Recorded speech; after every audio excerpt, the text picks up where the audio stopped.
camera. Hi guys, you can probably hear me, but you can't see me yet. That is my fault.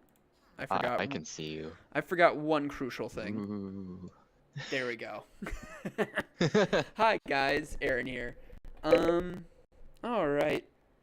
Hey Risty. Hey Kento. Um, and as the title suggests, we're visiting old worlds, so multiple worlds, but we're visiting to start anyway. One of the things that I worked on, like a year, two, over a year ago, not 2 years ago, but over a year ago. This is, well, I suppose welcome to, because no one on my channel has seen this yet. Unknown Empire Season 3. And it looks like I turned off my border. When did I do that? Silly me. And apparently everything is layered incorrectly. It's been a minute. I'm confused. Now I'm not. I forgot to do recording stuff. I was busy in the counting chat on the Discord. It ate up most of my time. Yeah, we're carrying it, fan Discord. Where you at? We were carrying it. It was funny. All right, but welcome. This is Illa. Hey, Dark. This is Jimmy. He's not dead. This is Jimmy.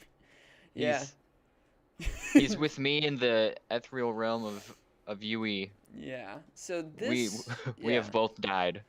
So this what we're on right now. This was the original Unknown Empire Season 3 world. It feels weird not like doing the F5 mode, but that's because I have a face cam, so I can just like look at you guys.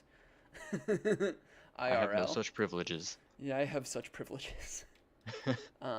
And gaze upon his goateed pastry face. And basically this ran from, I'm trying to remember, like very, very late November, might have even been December, into January, December 2020 into January 2021. And me and Darkblade, as well as a small group of builders whose some of their names I forget. I remember Critical Cactus was one of them. There's another one. And all of these See ya. all of these guys helped to create this world and make it what it was. And we were doing it for the Unknown Empire SMP, which is something that I was on for a time. You can actually find some of the stuff on their Season 2 world in earlier videos. And yeah, I didn't do much in there. And then I never made a video on Season 3 because I was so busy working behind the scenes that really this place never touched my channel. It touched Dark's channel, and it touched a lot of people's channels who used to be on here. It was quite the pervert, if you haven't noticed.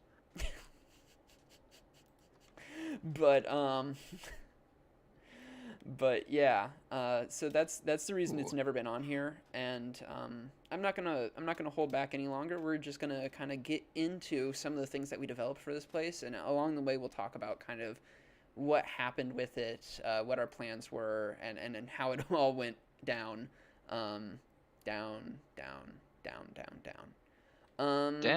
Down to the bottom of the sea. So to start, the island we're on is called Tenebris. This is actually the story island, or also known as the admin island.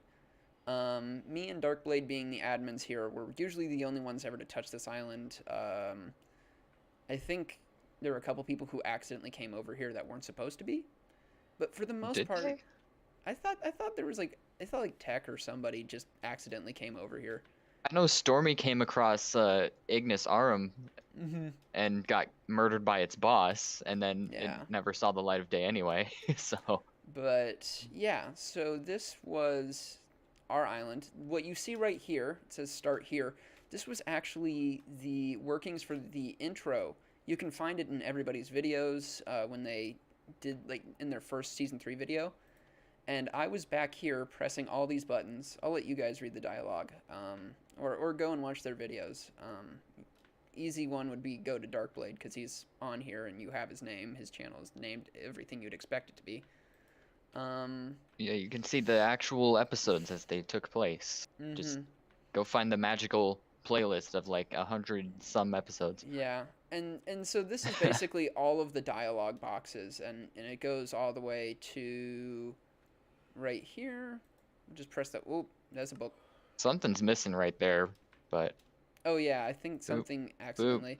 Oh. Welcome to Illa, and you'll see like all these blocks kind of in the background here. These were actually sound effects. Now you can't hear them because we had trouble doing them on a universal thing, but pretty much anybody who was over at the spawn area at the time heard the sound effects. It was mostly like fireworks and explosions, play sounds for that stuff. And then this is Ivan's dialogue. Yeah. So this is a global chat test. This doesn't work because I tried it, so this is the only one that really remains. But basically it has Ivan's like key catchphrase. He's basically like, choose your paths wisely, for I will always be watching. And Ivan was the big bad of this season. He lived on like an island that was basically in the center of the entire map. Yeah, he supposedly lived in Manassas, but he's actually in this house. Oh yeah, he's been on Tenebris. Yeah. Where is that house? Is that right over here? Just teleport to me. Yeah, it's the one that's right by the stronghold entrance, and it's got a bunch of Yep. Oh yeah. Welcome to Ivan's abode. Yep, he just lived here. Yep, and Vlad's underground somewhere. Yeah. But we have we have an ender chest with everything. We have the lore books I wrote in this shulker box, the ones Muffin wrote in the one underneath Ivan, and some miscellaneous items in these other two. Yep. Some potions that we scattered around some of the builds we made. Pressurized helmet, which is what the RM piglins wore. We'll see those later. Yep. It's how they survived in the overworld. Exactly. And in my ender chest, you can actually see books that I pretty much exclusively wrote. So yeah. And mine's just full of my inventory. Yeah, because he actually played on the server while I didn't. There was an attempt. There was a very light attempt. Yeah. We have this is the Tenebris Isle of Lore, and this is Hole of Frustration of Muffin. Oh yeah. Because this is the down hole, this is the up hole. Dark put these vines here, and I was like, it's really great for survival, but it slows me down when I'm doing it in creative mode, because I'm pretty much always in creative mode here. So I just made this hole to fall down. That's why you gotta have the command, which I don't have pasted. Whoops. Yeah. And then down in here was actually our way of getting across all of the stuff that we had built, both stuff that people could get to through these waypoints, which were constructed by our friend Caleb, or Phantom.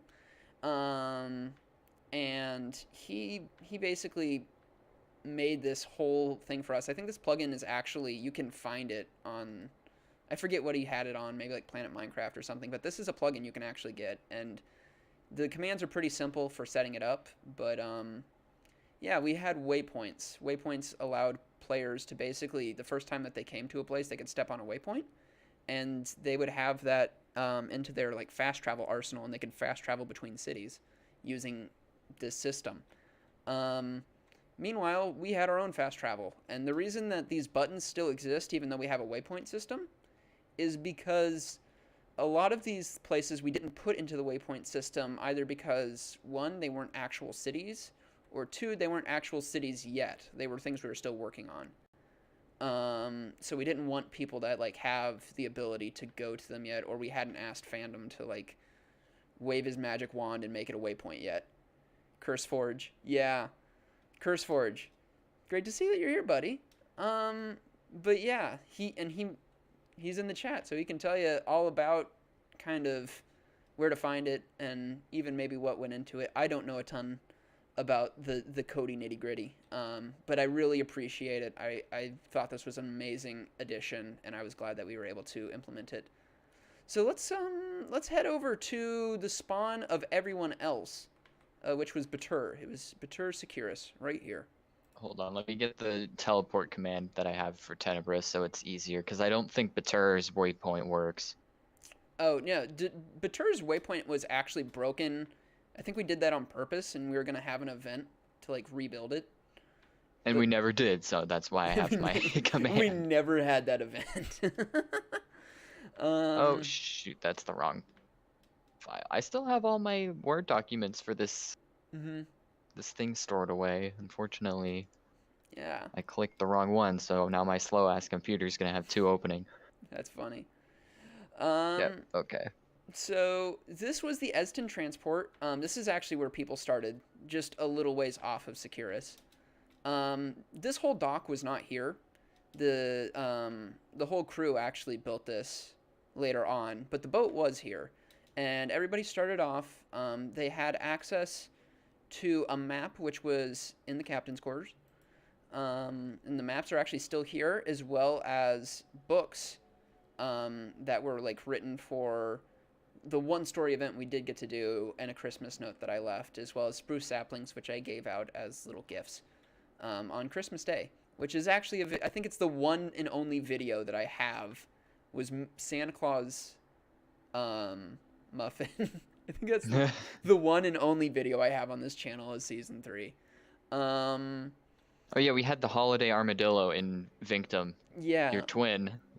Yeah, the holiday armadillo. I remember that. It was beautiful. It was a moment.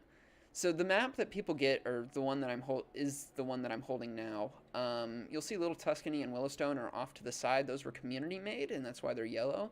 But Securus, Malone, all the purple stuff, that is actually towns that were basically, they came in upon entry. And so it basically, what the players were told is that they could go anywhere on this map to start, and we were still working on stuff outside of this map, so they weren't supposed to go outside of this map. It was a very finicky and bad system, and it caused for a lot of confusion. And yeah, if you're ever making an SMP, don't tell your players that you can only be on a map, or if you're going to do that, reinforce it with like barrier blocks on all sides or something, so that it's very deliberately obvious that they can't go past the map. Because that's otherwise, what we eventually did. Yeah, because otherwise, accidentally or on purpose, they will go past the map. And really what we were doing there was in response to not having enough time to build this. We had like a week to make this entire thing work, and that was not going to fly. There was no way we could have done it. So we had to basically limit our resources to what was inside of this map, which you'll notice is like 50% water too. So there was also just bad planning on our part there. People were not happy that it was like 50% water, even though, you know, the world's 50% water, and we all still get along fine on the world. There was a lot that people were not happy about, just to... Yeah, but those are the things at least forward-facing that you can see just from that map. And so that was sort of the initial system upon arrival. Now, the players were supposed to, and they did, quickly find this town off to the side. This nether portal was built by one of them. I think Zaire or somebody, I forget who. They found this broken town. And, Dark, do you remember the lore of this town? Yeah, because there was a book that detailed what happened to it up in this pillager outpost, and it's probably... Oh, no, it is still there. Yeah. Do you want to go over it? I'll let you take it, if you remember it.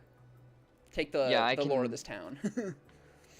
So, I probably remember a lot of it without having to read it, but basically what happened was, Ivan or Vlad or somebody, they instructed Captain Cross, one of the high-ranking illagers, to basically watch over this town, because it was a killager, which is like the radical rebellion type of thing. Like, they weren't good, they weren't bad, they were extremists, kind of, but they weren't with the illagers.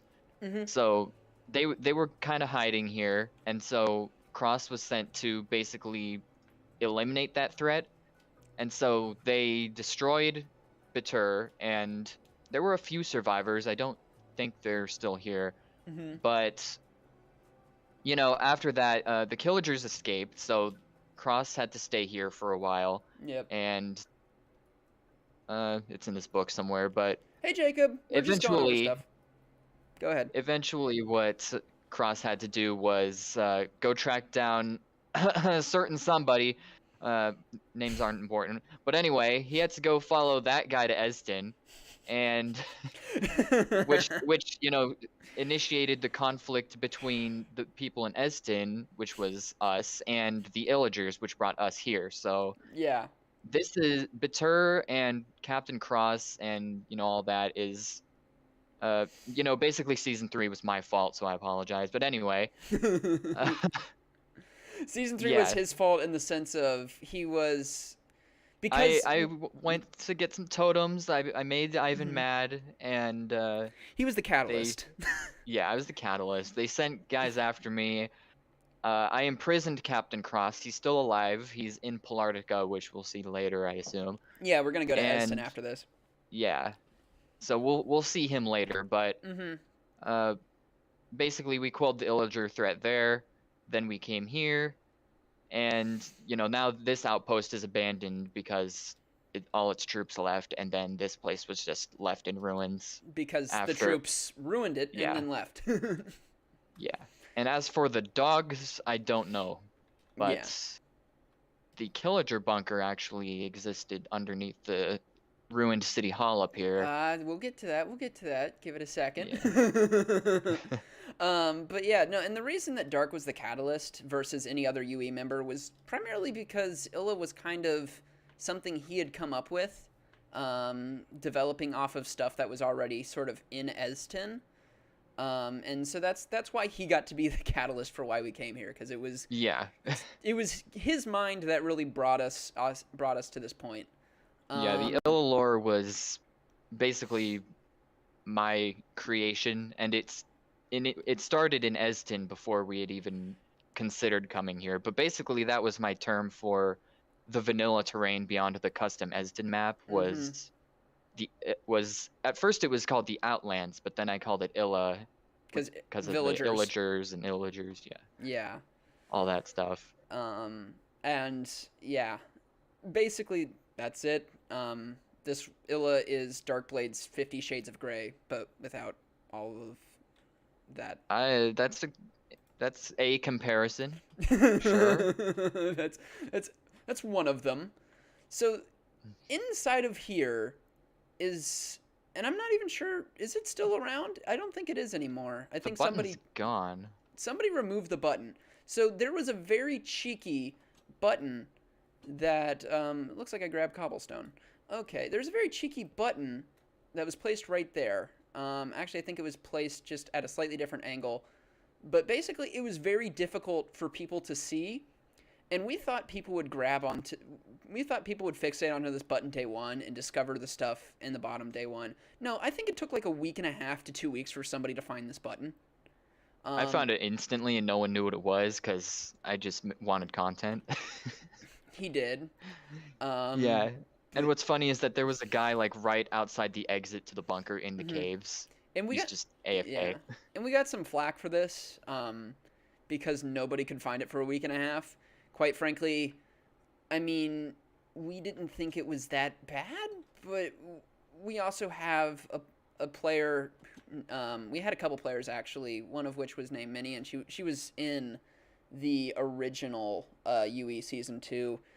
She is legally blind, and she was not happy with this because, quite frankly, for somebody who's legally blind, yeah, this is pretty difficult to tell. But honestly, I was surprised with everybody who had normal eyesight that no one saw this. But fair is fair. We messed up. Apparently, this was a very difficult thing for people to find. I'm not sure if you heard that, but there's like a little sound effect that plays. It was like a whir.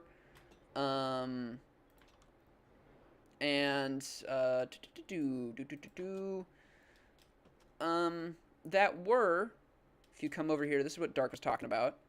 Basically, yeah, so there was one of these just chilling there. Chilling where Darkblade is standing. It was like this, and that whir sound indicated that this block actually got destroyed by a command block that button activated. So, secret entrance. And there's oh, that. yeah. And that. Minecraft, lol. Hey, CD. Yeah, and so Next this time is you won't be so lucky. this time. This was what Dark was starting to allude to. This is the Killager bunker. There was a map on top of here, if I recall correctly. There was something. There was. Yeah, there was a map on top of here. So this was another secret door. There was no button to remove this secret door. And as for what Dark was pressing, you can see that this is a trap chest. Next time you won't be so lucky as the paper inside. And nothing is exploding. Can I see your skin? Yeah, it's, there you go. Nikolai Belinsky. Origins Nikolai Belinsky from Call of Duty Zombies. Very few people get that reference. I do not feel Is this safe like down the there. an old map you built? Yeah, this was for an SMP. And we're actually going through all the stuff that we wrote and did for it. So yeah. This was... Yeah. Nothing is exploding. It's just a command block. And by the way, this thing can be heard across the world. So literally, like, you can... I remember the streams from that day. Everyone was mining when I first opened that. And they're like, what just blew up? Is it evil? 100%. But it was funny.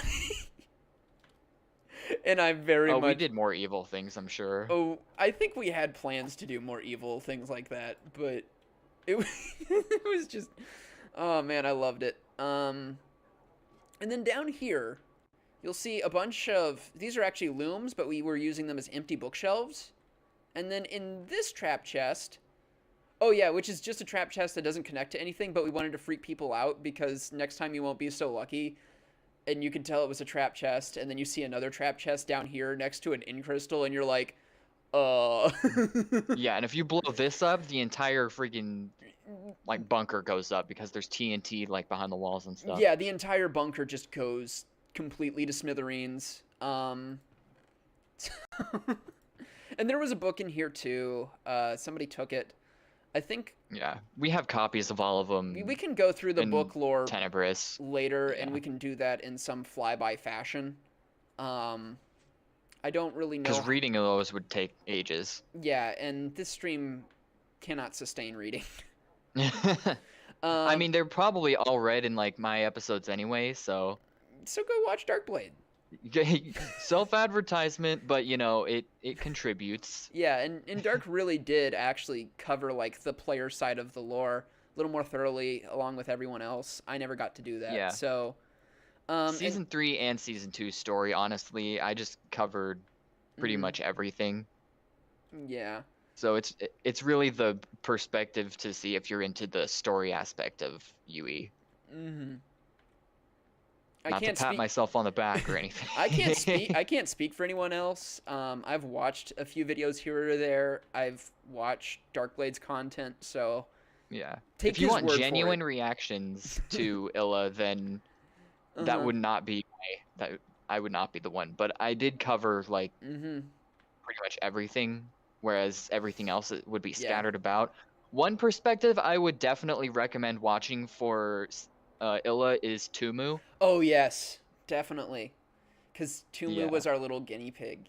He allied himself with the bad guys, and the bad guys spoke to him, and it was fun. That was It was amazing. That was some of the most fun. Yeah, that was the one time that I actually did dialogue in the chat.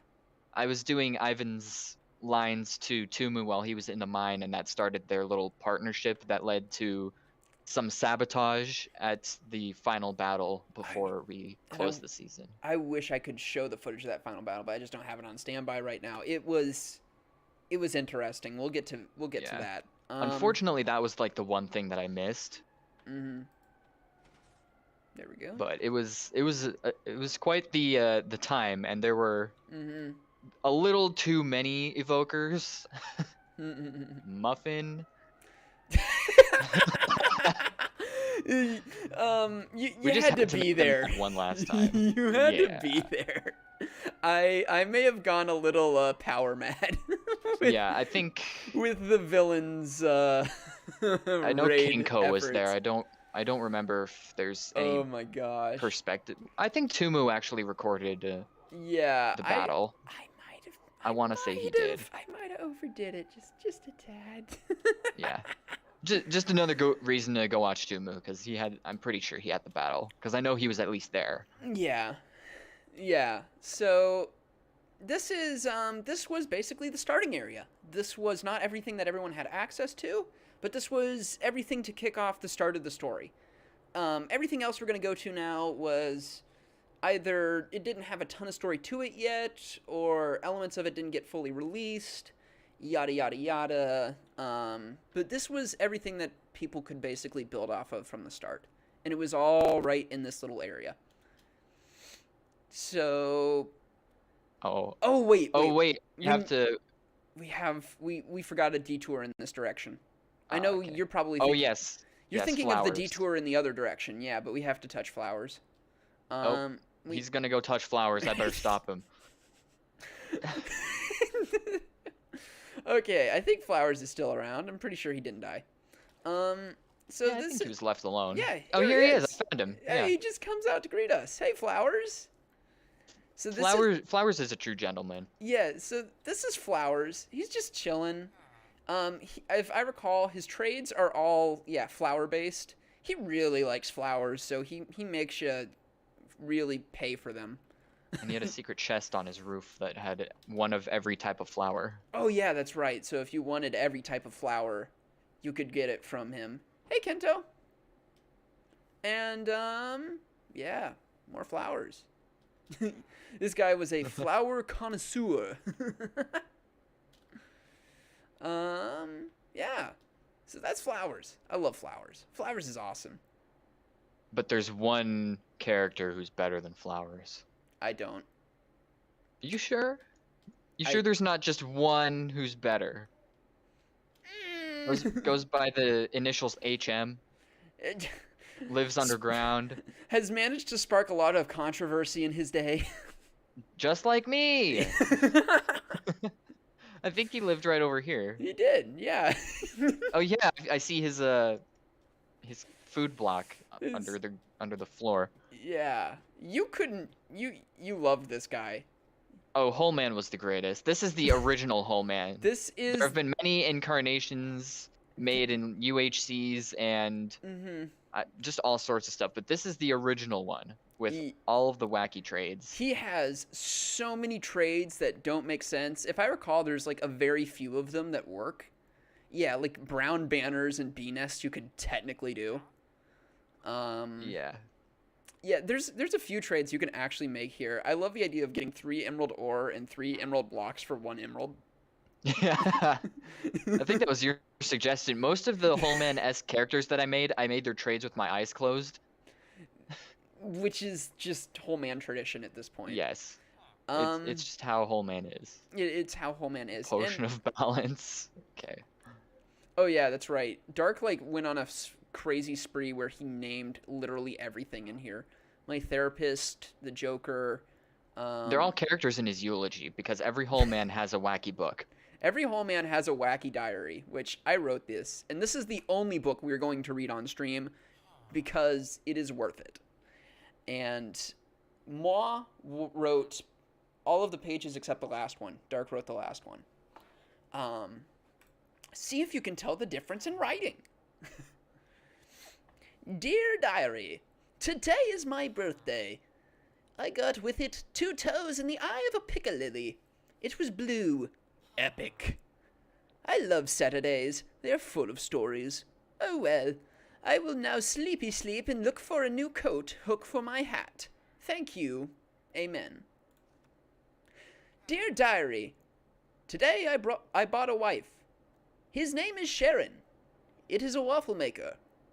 They are yummy, like my friend Sean, who is made of cheese. If yellow was a color, what would be your favorite? I am off to fight the demons now. I have a sword. Wish me luck. Sean! Whoop. Okay, we can't seem to get to page 3. I don't think I can upload this, in a good way, so I'm just not going to record it. Dear Diary, I am leaving Sharon. She is what the pillagers call a... Oh my my God, Sharon, stop yelling at me! I'm writing! It is okay, Luke Skywalker. He will be gone soon. In other news, I bought a bed. It is the color of dolphin. Thank you, Jesus! Love me! Dear Sharon, your lies will be your undoing. I am leaving you now, and there are no other smells like mine, so you'll just have to live with it. I am sorry, not sorry, JK lol, and that sucks. Have fun with your new husband, Sean. I bet he eats beans. Go to HE double hockey sticks. That is one page too many. There we go. Dear Diary. Spoilers! Dear Diary, it is once again Saturday, and I am another year older. May you give me food for my tummy and forgive me of my sins. I am Batman now. Sorry I didn't say that sooner. Anyway, today has been long, but I have a new friend named Dave. I think he will be the best wife. Dark's contribution. Noticeably worse, but... Dear Diarrhea, the Joker killed Dave with tomorrow's newspaper. I have been told that I need a therapist, but what does that dirt block on the fifth wall know anyway? I wore my leopard print in public, and the guy in blue pajamas said... And then, what does it say? I gotta say Good that night, Pap Schmear, but all in white, so it's impossible to read. I forgot about Pashmir. I gotta say, there were, in the two home books in Illa that I remember, there were very subtle, like, allusions to Ivan's presence. Such as the blue pajamas, and I think there was some kind of acronym in the other one. But even the crazy hole man was like, oh yeah, Ivan's scary. Hole man has been around. He knows things. Yeah, he wouldn't be afraid anymore. No. He was just starting his journey back then. Well, I mean, there are many Holmans with many different journeys who live many different lives. Who can say what this Holman's been through? Or where he will be in the future. Yes. But no reason to worry about that, because now we have to go to Normandy, which isn't Normandy, Jesus. but I forget the name. It's Normandy as far as I'm concerned. It hasn't. I think it's like the beaches of what is the? It wasn't as good, whatever they made us come up with. They didn't make us come up with anything. I said it had to be a different name, and I just never stopped calling it Normandy. Oh, these maps don't work in the museum. Yeah. They're blank. Yeah, that's right, because we had file issues, if you remember. But there were basically it was just black and white photos of the area, like the maps that are here. They were black and white photos of the area. You're missing out on just a little part of the aesthetic. You're not missing out on too much. Yeah. Another thing that if you go back and watch my stuff, then you'll see them. But... Yeah. Yeah. But yeah, so if you can't guess why we called it Normandy, there's 4 turrets and a lot of sunken ships, courtesy of Darkblade. Which was just one of many instances where I asked him to put just one more. Just one more. Yep. Just one more. It's not the quotable one, but it's one of them. It's one of many instances. Structure blocks can do wonders. And the inside of these, you can't tell inside of this one per se. You can kind of see it a little bit. But the inside of these all have real insides. Except for one, and we'll get to that in a second. So this one is the tourable one, Station 2. And we actually had a tour guide in here. I don't know what happened to him. But we also had a tour book. And you'll notice that each of these are like labeled A, D&E was right there. You got B, C. You got your classic do not touch. You'd see in a museum. Yeah, Muffin, don't touch that one. You already touched flowers, that's enough. You'll never be the same again. My hands are all over Illa. I'll say. So you'll notice, and in the book, I'm not going to read it, but like here's a backstory of the Viridi Isla War, which is what this stuff is from. And then Engine Room 1, you know? And you could literally tour the entire thing around if you just go by the letters. B, if you go to section B, C, and then D and E, of course, up here. And this is the command post.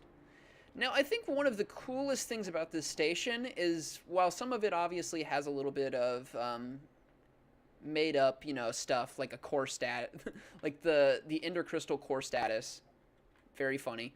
Even though it has like made up stuff like the Ender Crystal core status, these cannons up top are functioning TNT cannons. We made sure of it, and they will launch TNT really far away. Or not TNT, but fire charge. That's what it was. It wasn't TNT. Yeah. It was fire charge cannons. Dark probably looking at me like, bro, what the fuck you talking about? I'm just trying to figure out how they would have launched TNT. It's just right in front of him. I'm like, is it hoppers or I don't know. But yeah, fire charged. I love how you take my word for it. You're like, honestly, yep, TNT. I'm like, didn't I help build this? There's no way I could have made something like that. You're just like, I'm gonna take your word for it. I don't remember how. It took long enough to make them shoot fire. Yeah. It took long enough just to make them. But it was... Oh Jesus, not the fucking square hole of hell. What is it that I called this? I gave it a name. I don't remember. Oh yeah, I put a sign in the bottom of this chunk chunk mine. I know what you're talking about. The atrocity. We'll get to the chunk mine in a second. There's this destroyed one down here. And if you go down far enough, there is the sad story of a poor soul. There were bones. There was like a whole skeleton down here, but basically it was just a sad story of a guy whose both of his legs were broken. He couldn't get out of this hole, and he died when the thing blew up. Big sad, not really important. He had a side mission that was never done, where you basically had to find his family member from, or like his ancestor, his family ancestor, and let them know what happened, and they would cry, and it would be sad, and that was going to be a side mission. Oh, and then this is the fake one. If you're wondering what I mean by fake one, allow me to introduce. This actually took me a minute. I never fully finished making it. It was like, I don't know, 75% of the way there. Basically, Ivan created an illusion one to like hide something. I can't remember what it was, but he was creating an illusion to hide something. And if you kept going down the stairs, you would eventually reach a point. Yeah, you'll notice. There we go. You actually saw the teleport that time. But you can't get down to the bottom of these stairs because there's a command block that keeps sending you around. And then the second half of it, which I didn't get to make, is when you come back up, this whole place was supposed to be gone. You can get to the bottom with ender pearls. So just are those the Ooga Booga sticks? No, this is a gift from God. I forget where the Ooga Booga sticks are. I have the Ooga Booga. Yeah, Dark has the Ooga Booga. I have gift from God. It's the knockback stick of the new season. It is. And I love screwing with people with these story tools. I love it. Meanwhile, this Voltblade. This one makes you Sanic. Yeah, there was one of those in Eston. I don't remember what it was called. Okay. Might have been Lucius the Sword, actually. Yeah. So that was Normandy, for lack of a better term. And then, of course, the Normandy Museum, which had pressure plates that you could actually stand on, and they gave you a little bit of backstory about the area and the history and the lore. I remember Zaire really loved that because he was like, holy cow, like this is so insignificant and yet cool because it really adds like life to the area. You gotta do that sometimes. Yeah, and I mean, I think this is one of my more proud achievements. See, like if you stand on this, it does like an @P, and it tells people basically what pictures they were looking at. Oh yeah, there's our tour guide. Oh, he's still alive? He's just chilling behind a desk. Oh, that one. Okay, I was thinking about the one in the bunker. Yeah, the one in the bunker's definitely dead. Yep. So, oh, I guess I killed a crop. Oopsie. Sue me. Oh, the people of Malone will have your head. The people of Malone. That's They'll right. feed you to This was Malone. Pappy Papschmear. And that's Malone Beach. That's what it was. Not Normandy. Papschmear, may he rest in peace. Now, this is player-built stuff. As I recall, that's Medic's thing. Kinko's thing is this, and then Kinko also had an underground base, which is kind of cool. Sorry that I don't touch on the player-built stuff, but it corresponds to their lore, which I can't cover because only they can really cover it. And then here's the atrocity. I think this is the sign Dark was talking about. Behold, the atrocity. I remember People massacred Isola, man. Yeah, I remember Dark was not happy about, like, all of the player... the big old chunk mine, the stairway to heaven, nether portal. Dark was not happy. It's just, like, right in the city areas. It's like... Which, I mean, when you got a server with, like, a bunch of different players, it happens. It happens. You know, you take it for what it is. But it's just like, you could have done it, like, just a little other way. Could have done it, like, somewhere else. Somewhere I don't have to look at it. So, here's a cool little thing that I guarantee nobody knew was around. So, what you're looking at right now are destroyed turrets. And they actually litter this entire coastline. Some of them are completely buried. Some of them are partially buried. And inside of many of these destroyed turrets... And nobody found this out, so I know I'm teaching everybody a new thing here. Is if you, like, dug down and you kind of excavated it, you could excavate the whole turret. Like, it had a floor. You could actually find, I don't know if I'm going to be able to even find it, but, like, if you excavated the whole thing, if you dug in this circle, you would eventually find a book. And there were books in, I think, almost all of them. I don't see one, and I'm in spectator mode right now. It would be a chest, so... I don't see a chest. This might be the dud. I made one dud. So this might be the one dud. I think they go, like, towards the little peninsula. Yeah, no, yeah, they probably more towards that. Yep, here's another one. This one probably had a book. But, like, in the book detailed the story of basically the supply chain. Yeah, there's a chest in here. Celery Sunshine, haha, litter. Oh, I know who Celery Sunshine is. You do? Yeah. Oh, that's fun. I won't spoil. Liz? Shit. Shit. It's funny because Could it be any more? He's like, Darkblade only knows one person. I was like, it's either Liz or one of your subscribers. Oh, I don't have those. You have 500 of those. They're just ghosts. They exist as much as I do in the official UE canon. Wait, who? Ew. Oh, well. I'm not going to try to dig out these books. The story wasn't really a major story. If it was a major story, I wouldn't have buried it under, like, 5 blocks of sand. It was just another cool little thing to flesh out the world. Yeah, if people couldn't find the button in the house, then there was no way they were finding that. Yeah, nobody was going to excavate that stuff. But I mean, like, again, it wasn't important lore. It was just stuff. And then something. Yeah, this is actually a piece that would have been really cool if people found. This was I think I've explored it. Yeah, this was the Esteban family property. Okay, so the Esteban family is a cartel family that exists in this part of Illa, and the Estebans were up to some nefarious things in partnership with Ivan. They didn't work directly under him, but they kind of helped him. And what they are doing right here is they're actually excavating this one, looking for a working core.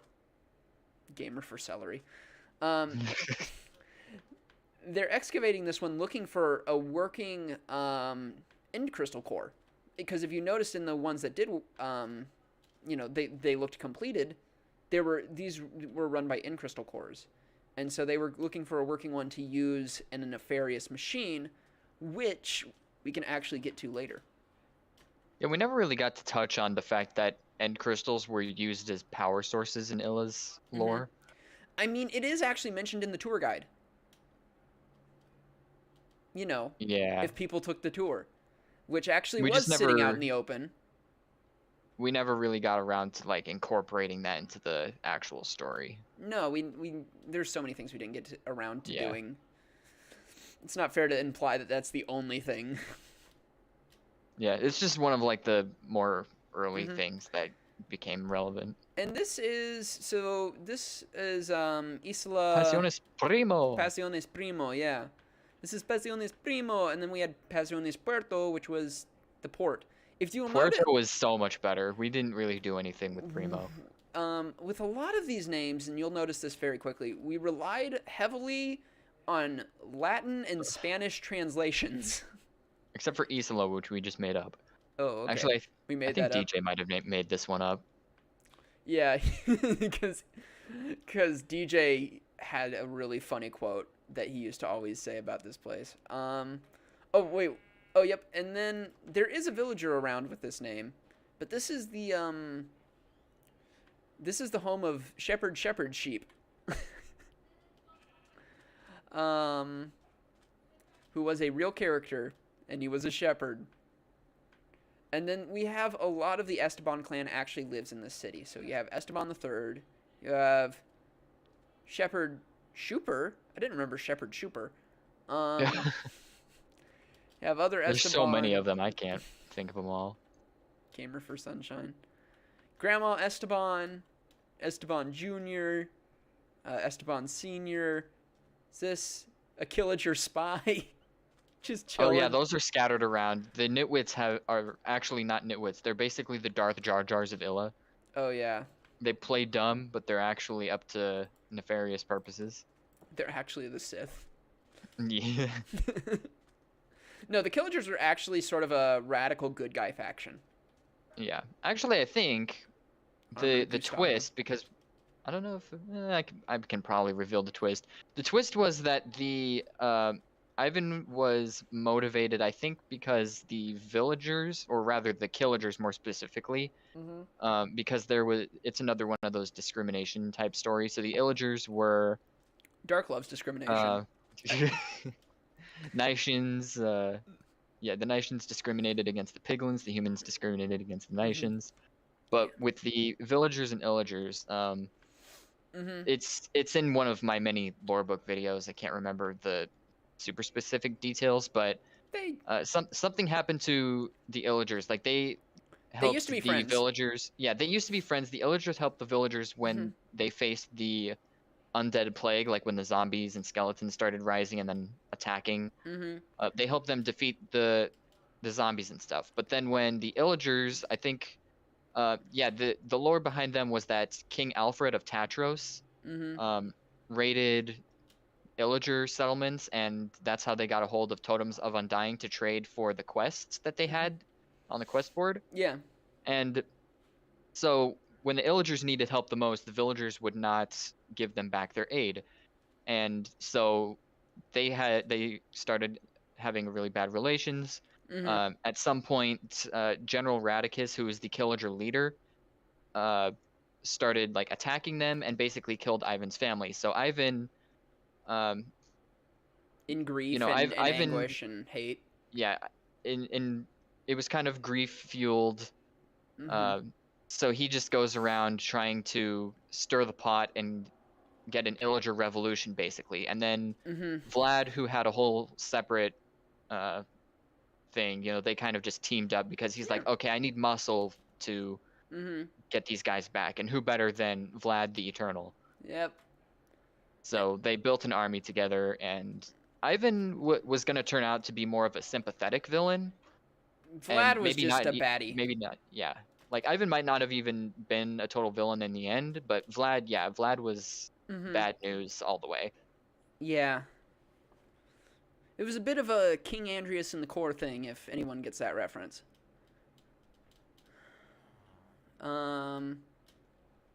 Which is funny, because I think that story was developed before any of that shit was released. Oh, yeah. This was 2020 to 2021, but 2021 May was True Colors, so yeah. Well, I didn't watch Amphibia until like this year, so This I didn't know this anything year? about it back then. Oh wow. I mean, I Yeah. watched it within the past year, but I started at like September. I I started later than you. Somehow. But by the time I brought it to your attention, we were both watching it, so. Yeah, once I found out you were watching it, I had already seen at least most of it. Oh yeah, coastal traders. So you actually have trade ships, and we put a lot of effort into this. There was one. This is the. Gerald and Oh Scout. yeah, yeah. That's right. Dark actually lived in this little area right here. Yeah, I lived. My house is empty now, but Uh-huh. oh, there's some stuff in here. Yeah. But this was my house during the season. There's a few bits in the chest, but I made another portal. Mhm. This was my temporary home because I was gonna go live in Tesco once it was unlocked, but we never got that far because it was Sad. on the complete opposite side of the map because this was a western expansion sort of thing. So we Mhm. started at the easternmost point of Illa, and where I wanted to go was the very most western point. Yep, we expanded to the west, just like all of the great forefathers before us. Yeah, and we got Conquering along the way. characters here. So Scout is from Eston. Yeah, you brought him over. Yeah, I brought him over. I don't quite remember how he was born, but I know he started out as a puppy. Mm-hmm. So I think he's part Icehound, Yeah. at least. Whereas Gerald, I just got him from right over there to the northeast. There's a monument right there that I kidnapped him from. Yeah. And we were going to go on some spectacular journeys together, no matter how many times he impaled me with his eye lasers. And then over here you get just a little more about the Esteban clan. They were actually selling, and somebody might have rated this last time I remember. Yeah, I think Probably. people. Oh no, it was. If they didn't rate it, it would have been in here. Yeah, okay, they did. So this one actually, they were selling illegal. What was it? Redstone. Redstone, sugar, every powder you can think of. Yeah, we put powder in here, and we were like, They got Coke. Hear that, gamer for God? but yeah, no, they were doing some more suspicious activities because they're a cartel. And this is just post. I don't remember if there's anything secret in here or not. Legitimately, I don't remember. And then we have this really cool lighthouse that I spent a lot of time on because I was trying to make it look good, and then I was just like, screw it. I got the light. That's good enough. And the light's pretty cool. Yeah, the light was probably the most challenging part of this to build. I thought it was easy. Well, I remember that I had to like keep redoing parts of it because they're like, that's not good enough. It's got to be this. One But more. you did it that way. One more.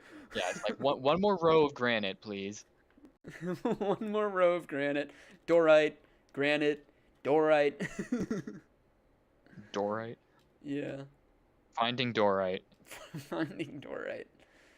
If we weren't in creative mode, it would be a real story. Yeah. Oh, and then one of our favorite kooky mayors, who I don't remember why we loved him, but we did. Oh, Connexus. Oh Connexus. man, that was a character. Yeah, he was a real character. Wasn't he like with his secretary? I think so. The bitchy secretary. Yeah. Without a name. Oh no, it's Juan. Sorry, the mayor isn't seeing anyone right now. Perhaps try again later. Yeah. Sorry, the Yeah. mayor isn't seeing anyone right now. Perhaps try again later. Yeah, Connexus. I don't know. I remember that I did some sort of, or no, I think I like threatened him, and he's like, "Okay, you can stay in my town."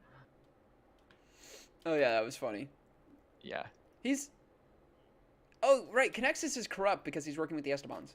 He lets the Estebans go into the port. That's the thing. And then also there was this cheeky little naturally spawning thing, this pyramid over here that I remember wanting to turn into a casino, but dreams never happened. And I think it was blown up before we even got here. There's nothing in the bottom of it. Yeah. If I recall. So we were gonna turn that into a casino, and it just didn't happen. It would have fit this place perfectly, though. It would have fit Pasiones Puerto perfectly. It would have fit with the Estebans perfectly. Connexus just gambling everything away. I feel like he's that like gets drunk on the weekends when he's supposed to be like doing his mayoral paperwork. probably. And now we're gonna go into the first expansion. So, and I'm gonna start with Hasper. This was a cool one. Dark remembers this one well. Another instance of one more. Except I think I was me building it, so it's okay. Yeah, this was definitely more your thing. I did cover it in my video that I just released. Now, there was a really funny moment where one of the players accidentally found one of the secrets, and we had to tell him, no, don't do it, not yet. It was Zaire, and he accidentally, I may have done a stupid and left a gaping hole right open in a secret entrance, and he casually noticed it, and he was like, dude, what's that? And I was like, oh shit, and I teleported to him, and I covered it up as he walked away, and then he came back, and he's like, dude, there was a hole right here. And I remember like making it look like, so if he dug straight down for like a couple of blocks, it seemed like there was nothing under it. There's so many reasons that we should have just been writing the thing and not actually implementing stuff, but at the same time, the stuff we did implement was pretty cool, and if it wasn't us, then it wouldn't be here at all. Yeah, pretty much. So the way that the secret entrance for this place is supposed to work, this whole town is pretty unsuspecting. But the way that this everyone here is named Killager. This is a Killager town. The way that the secret entrance is supposed to work is there is actually a key card thing. I'm trying to remember how you get to it. But you place it in this chest. Do you remember how to get the key card? Maybe? I do not. I tried to find it during my video and I wasn't able to locate it. It might actually... Could it have been with the one important person? That might have been what the asset was for, actually. That would make sense, because the asset was going to come right before this part of the story. Yeah, because Macella was like the next thing we were going to do after Vinctum, and then the thing collapsed after that, and that's why, despite Hasper being in the expansion, like right off the bat, kind of, it was never explored. Yeah. So that's probably what the asset had. I don't know if it was a drop or what, because he was a Killager. It might have been a seller item. He was a nitwit though. He couldn't trade. That's the thing. Yeah. I don't know. We probably there was a way. He had the Aqua name at least. There was a way to get in. Yeah, that's probably what the asset was for. So there's the answer to anyone who ends up watching my thing and you know, because I couldn't find out what he was for. That's probably what he was. His purpose was. Because it would make sense, because this is a Killager town and the asset was a Killager. On top of which, sequence-wise in the story, this was like the next thing. Yeah. So. So this is what's under here. And this is like a redstone contraption you can see, and it's connected over to that chest. You drop the correct thing in the chest. Actually, if I come in here, you should be able to see what it is. Oh yeah, it's a note from Anonymous. Oh, wait, that's the bunker note. The bunker note? Yeah, the note in the Killager bunker.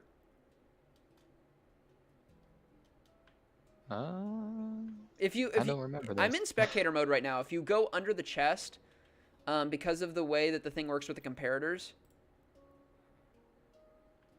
A note by Anonymous. Yeah. I'll look at this.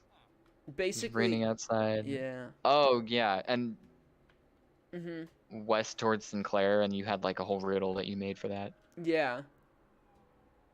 Yeah, and the riddle, like Sinclair was like S for south and stuff like that. I remember that.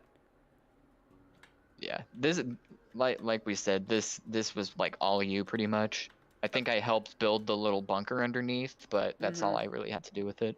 So this is the Killager base, and this is when you start to realize that the villagers are a lot more high-tech than you originally thought, because they actually have like a whole sci-fi base, and yeah, this story was actually going to get kind of sci-fi, if I recall. Yeah, because there was more stuff than this, and plus the Illagers had some Nation technology, which they were even more high-tech than the villagers were. Dark, I got trapped. Can you please let me out? Oh. I don't want to break the door. I You went through the coal closet. I got trapped into in the coal closet. And then this, the crowning achievement. I did absolutely build this 100%.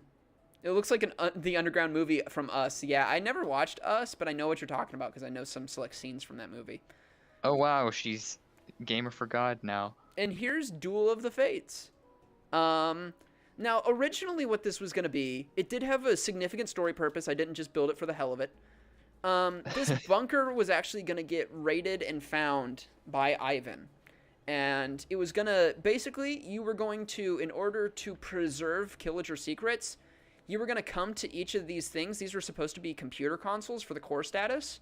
And you were going to override the core and basically make it go critical. And the entire thing was going to blow up. Like, all of Hasper was going to blow up, and that was going to be the end of Act 1.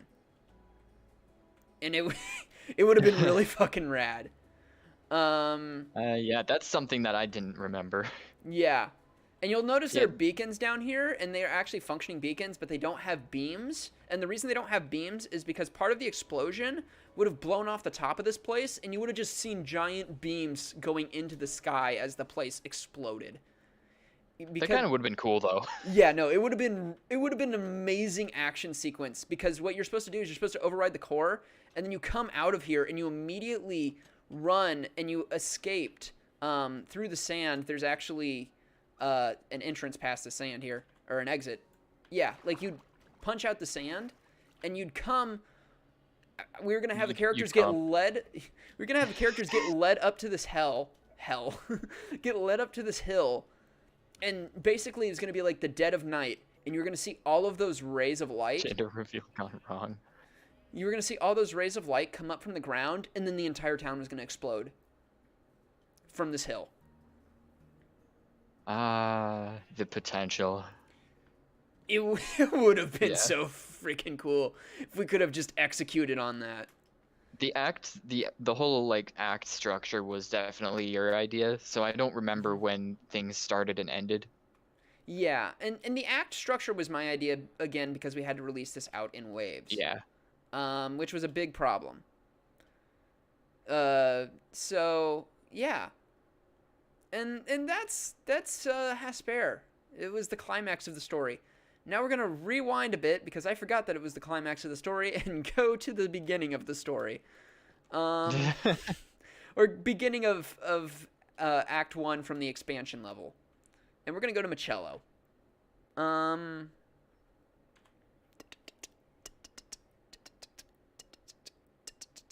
Teleport to me. I'm already there. I got it. I know what I'm doing. I'm smart. Okay, so this is Michello, and you'll notice a similar sight to what we saw at the spawn. Destroyed houses. There are still villagers present, but things have been recently destroyed. It's smoking, and oh yeah, look at that. The Illagers built something, and it kind of looks a bit intimidating. Oh boy. And there's also a giant wall, so we have to fly really high to get over it. It's rewind time. Yeah, pretty much. So this right here, this was the Michello base, and this was our first interaction with the enemy's modern technology. Now, this actually has a bunch They stole from the nations. Yeah, this actually has a bunch of interesting elements to it. So you'll notice that this structure here is somewhat similar to the turret structures. It's not perfect, and it doesn't have any turrets on top of it, but it's clear that the Illagers are inspired by some of the ancient technology used during the Viridi-Isola War. And the Wicked Witch of the Southeast. Mm-hmm. I just forgot that this existed. Oh yeah. Oh, over here. Just chilling on top of the thing. I did not know that was there. I don't think I went on top of this when I was the Wicked Witch of the Southeast. We were goobers in our off time. We were goobers in our on time. I was even more dorky back then.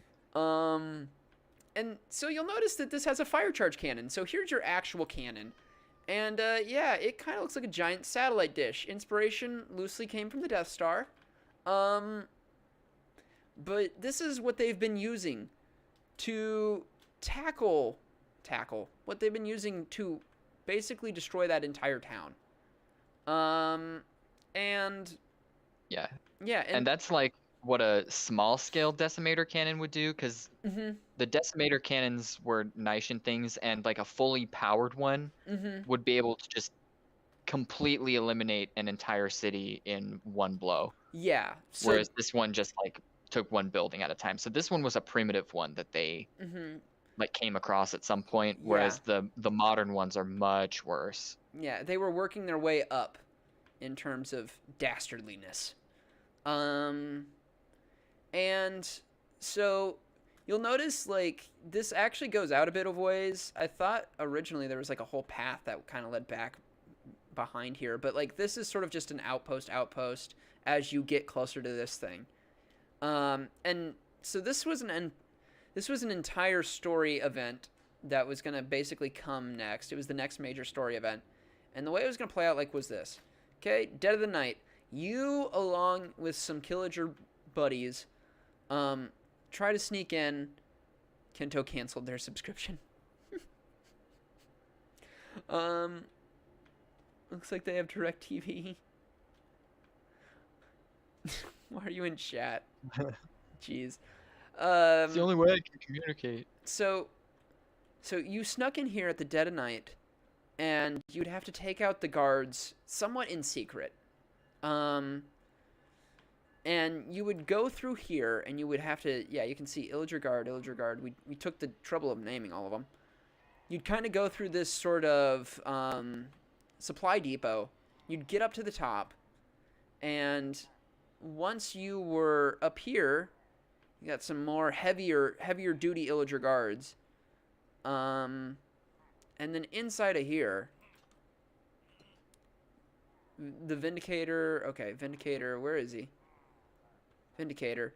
Was there not a particular guy? I don't think we gave him a name. You just had to kill all three of them, and one of them would drop the key card. Oh, okay. Yeah, but basically one of these guys drops a key card. That's his loot drop. And once you kill everybody in here and you grab the key card, you can actually come out over here, and you can where was it? There's a key card drop somewhere around here, isn't there? It was in the bunker across from it. Yeah, it was in this bunker.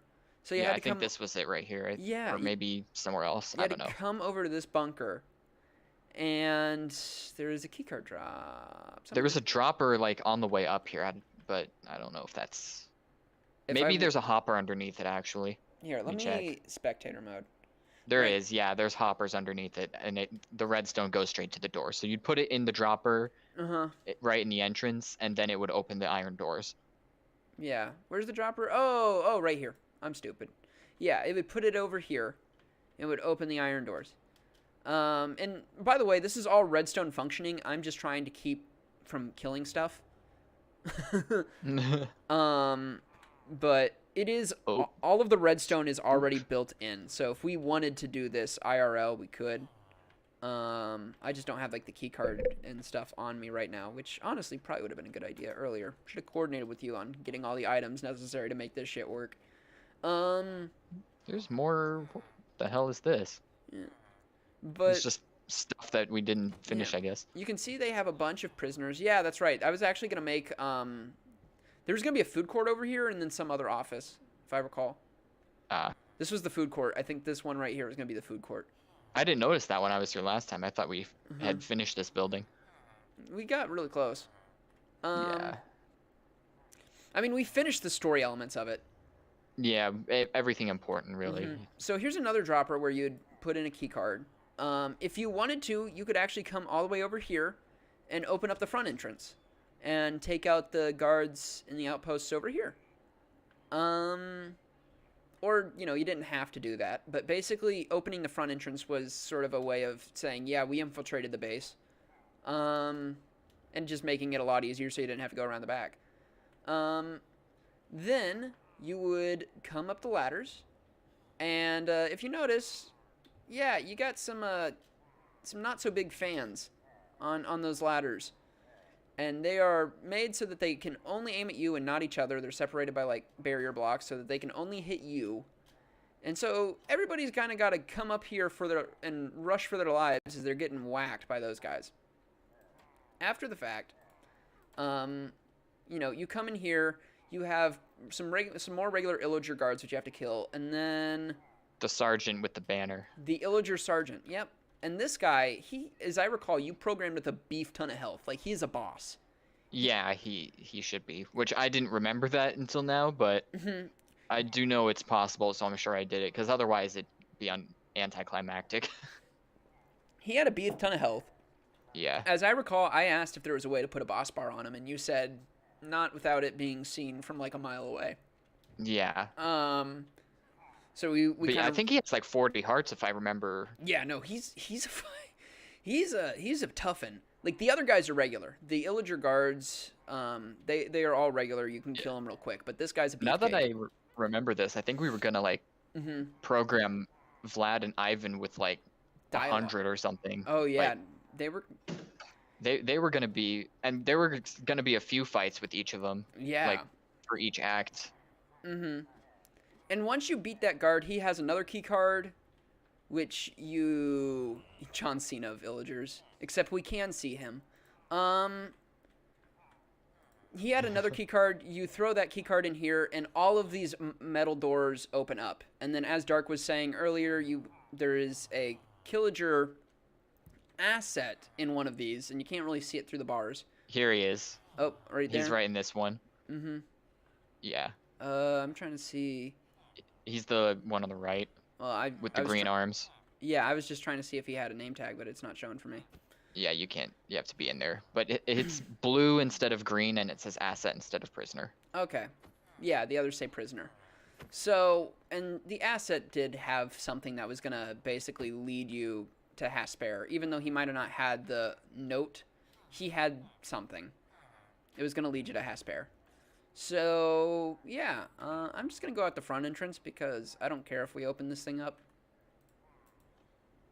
Honestly, in the grand scheme of things, that's not the worst thing that we've done. So, that's this place. And then, yeah, you go to Hasper. Now, there are other little towns, and they just have sort of quirky side stories that were part of this expansion, but nothing nearly as time-consuming as this one. Yeah, I think this is pretty much like the furthest we got with really programming story stuff into things. We had other locations, at least slightly prepared. Yeah. But yeah, this is really where we got to with the, and we did do the Voltaire with the library, but that happens well before this. Yeah, so Voltaire is another one, and I'm over at Voltaire now. Okay, you followed me. So Voltaire is actually a pretty tame city. It doesn't have any major story elements in it that I recall. There was just like a side quest involving the mayor where you had to go find the key card in the library that opens up a secret redstone door that was a bitch to make. And you could go, because the top part of it is filled with the lore that was already discovered, basically. Yeah. Whereas when you unlock the bottom, it's filled with all kinds of new stuff that really gives you an insight into the lore of the story. Like, there's one all about Vlad here. There's one all about each region of Illa. There's all kinds of interesting stuff down here. And I think someone told me that they really liked the Vlad one, which was probably one of my favorites, and I'm using it for the novels I'm going to make, although Vlad doesn't exist in those. I'm giving that story to Skulton instead, with, enough change to where it fits him, but... Okay, there we go. So, special library card. So, here we are. I got it from the keycard return. So originally there was, and I think it's not here anymore. Originally there was an item frame that was basically sitting on the top of this third floor bookshelf, and it had this key card in it. And this place, yeah, as you can see, I locked Darkblade in. Like, the stairs are gone. So you'd find that key card, and you'd have to basically put it in this barrel here, and yeah, that door opens. And now you can get down and see all the cool things Dark was just talking about. And this is where Dark often criticizes me for the one more thing. Because it was 2 a.m. It ended up being 2 a.m. by the time we finished with it. Keep him locked in. Yeah. So, and it really is a cool library. This actually, I took inspiration for this idea. First off, when I saw the ravine, I thought it was really cool.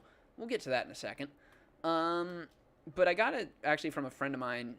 If he watches this, I'll let him, you know, he can comment or whatever he wants to do on it. But he built a really cool library that was like a hanging library inside of this cliff face. And I always thought that was really cool. And so it was really cool to kind of like honor that build that I thought was amazing with this.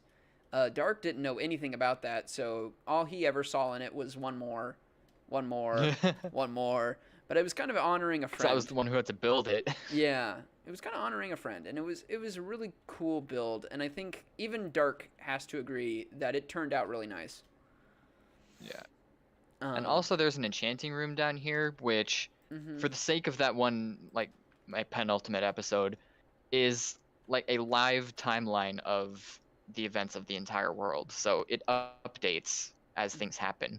And so that's when I was like, oh, the battle for Victim has already started. I better go there, because it was like unfinished. Oh, yeah. As I was reading that. And then by the time I arrived, it's over. And then that's basically what my last episode was. And it's like, okay, well, because I figured out that's when the Divided Empire stuff was happening in Esden. Yep. And basically the empires collapsed. So I was like, okay, well, I got to stop Ivan. I have to stop Skolton. I have to stop like all these people. So I'm just going to head off and go for somebody first. And then episode 112 never happened. And then over here, you'll notice that this bridge is kind of burned out. You got charcoal blocks, so it's been charred out. Somebody doesn't want you on the other side. But it's not so hard because it's Minecraft to get over to the other side. So we do.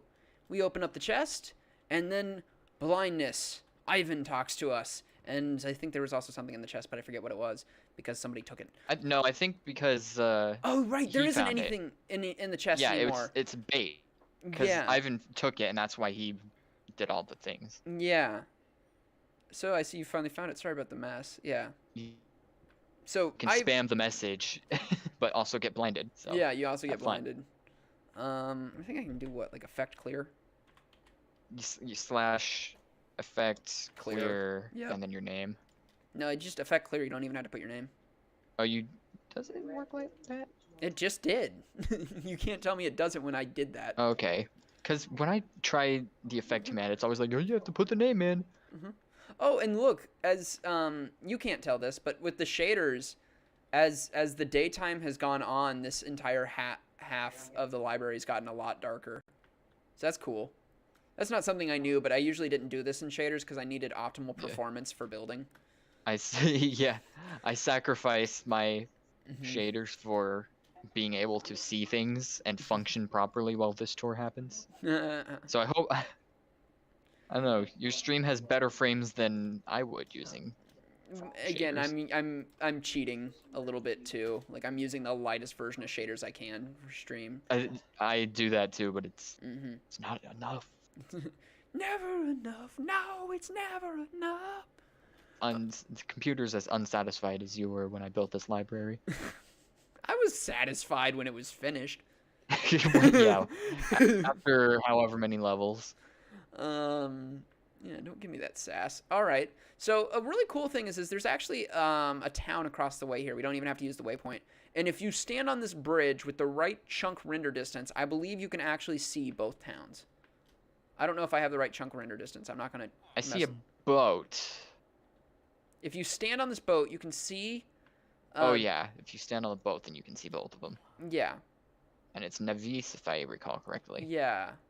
Navis. And this is where the other Hole Man is. We loved Hole Man so much, we just had to do it again. We did Heidi's hole. Yeah, we did Heidi's hole. We were like, Hole Man needs a whole lover. Whole woman. Yeah. So...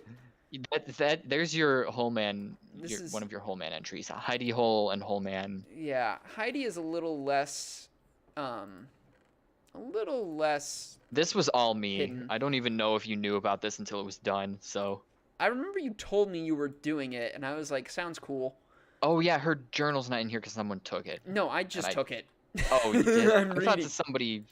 And she actually has a journal that kind of makes sense up until it's all random spewing text. Go ahead, you can look at Heidi's Hoarders if you want. Hoarders. Hoarder? Yeah, and there was the Ivan acronym on the first page. Uh-huh. So, but there's really no story elements to this town aside from that. Now, there's one more town to touch on that's just a nothing old town that was part of this expansion. And this was Terminus. And I remember, actually. This book was the first hint that Ivan was a sympathetic villain. Because it speaks of his anger and regret and his sorrow. Yeah. Yeah.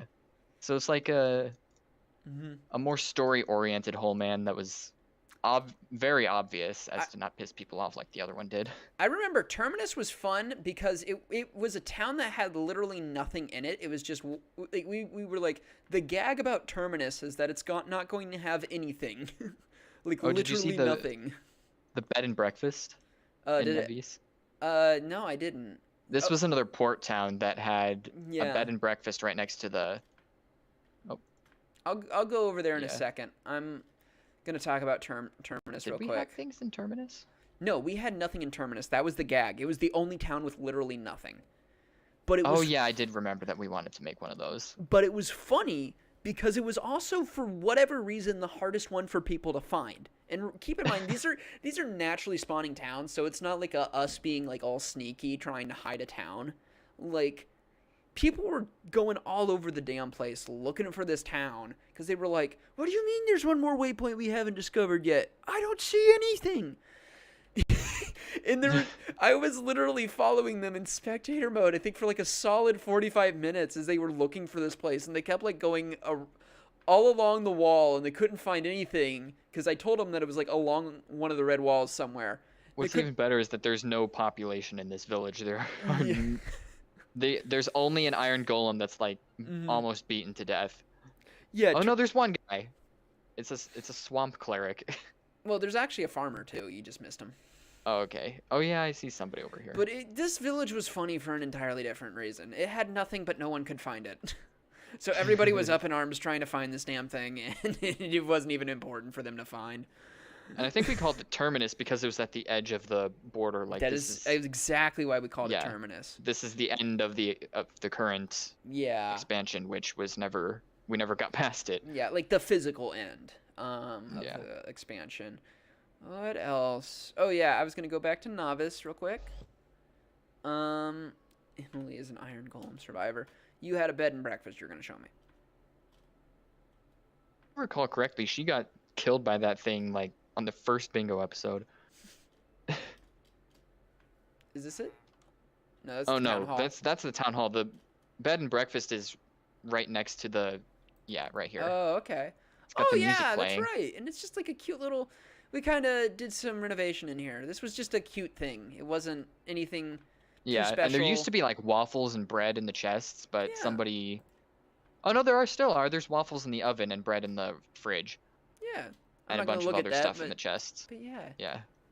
It was really cool. It was really cool. It's really cool, guys. All right. I swear, guys, it was like the best thing. Like, oh my god.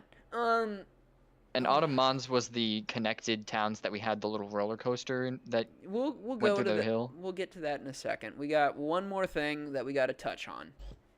No, not the touching again. This is the complete return. Oh no, he's not here anymore. What? The holiday armadillo, he's gone. Oh right, you spawned a fake one. Yeah. Right. This the Victim Saloon, home of the Kento famous. decanonized him. With a snap of his fingers. Just like everything, just like my playlist. Gone. Whoop. Yep. Me, I might as well just gone. Reduced to atoms. as far as current UE is concerned. But anyway, so this was basically it wasn't supposed to be, but it ended up essentially being a character that I played Saloon. I more or less played myself. Wouldn't be the first time. But yeah, Oucha Hall. This is the home of the famous Oucha Hall. It says that on the banner. And this is a bar. It's a saloon. It's what you'd expect. And this whole wall here actually was not made by us. This was made by the community because this was part of our first and only, well, I say successful, I mean functioning. This was the only story event. This was the only story event. And it was called Attack on Vinctum. And the premise was actually pretty cool. And if I hadn't gone power mad, it probably would have been okay. But basically, if you were up here, you found out that after raiding this post, if you were Dark, because Dark was the only one who raided this post, you go into the captain's log, you find out that this town is going to be attacked in like a week's time. And so what we did is you had a week to basically build up the town's defenses so that when the raid came, you would essentially, you'd have to defend the town, and you were prepared and ready for it. So originally, all of the illagers spawned on this hill, and there was a big old thing of water that kept them slowed down. And the players were like, hey, if they're going to spawn on that hill, let's build these turrets right here, And that worked out pretty well for a while. And the wall goes around the rest of the city because I basically said, look, it can spawn anywhere. So they had a moat. They had a wall. And the moat was sabotaged with sponges by our friend Tumu. Yeah. Who was working for Ivan. And he actually built a really cool contraption while everybody was working that you could flip a lever that was hidden. Or like you placed a lever on a block and then flipped it. And all of these sponges popped out of nowhere. And like, literally, they just popped out of the ground and they sucked up all the water really fast. I wish that I had recorded this because I was spectating it, but I didn't. It was such a cool idea. Oh my gosh. I know somebody had it on like a stream or something. Yeah, I'm pretty sure Tumu had like a really cool cinematic for this. Like, it was awesome.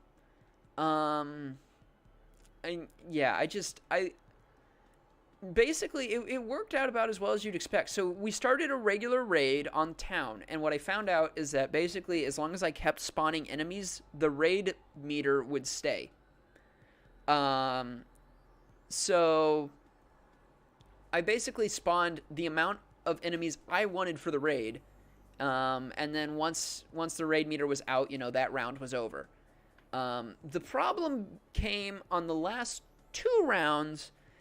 When I went berserk, like, I spawned so many things people literally couldn't keep up with it. On top of which, I spawned a lot of Vexes and stuff that kills normal players pretty bad. Basically, the town actually did get overrun. By all means, if we hadn't resolved that they were going to have to win this battle, they would have, by all accounts, lost. Mostly I think my whole like final episode was making fun of this battle. If they weren't supposed to have won, they would have lost. Like, plot armor. In all fairness, yeah. This was Helm's Deep gone wrong. Trilogy? This was Helm's Deep gone wrong. So wrong. And everybody who was here got a battle axe for it, and I got some flack for this, which was actually, like, I'll say this was probably some of the most appropriate and on-point criticism that I got as the story runner. Yeah. Was 1, spawn too many enemies. 2, I only gave the people who were at the battle the ceremonial axe, not anybody who actually helped with the building, which meant that people who weren't there but participated didn't get anything, and that was my B. Like, that was one of those things where I should have thought about it ahead of time and had something planned out for everybody who participated. And instead, I only had things planned out for people who were actually there on the day of. Yeah, because I remember Minnie was one of the people who... She built the wall, at least. Yeah, she helped. If not all, then most of it. Yeah. No, and she absolutely deserved she deserved the axe or something for that. Yeah. And that was my B. I really should have thought of that. Honestly, Attack on Victim, I will say this about it. The premise... The Illagers won, they killed the Unknown Empire. Yeah, pretty much. The premise was a functioning premise. If you ever do anything like this where you use the raid meter and spawn in your own enemies, be careful how many you spawn in and what kind. Because everybody died dozens of times. Not even 5 players decked out in full netherite can handle all of that shit.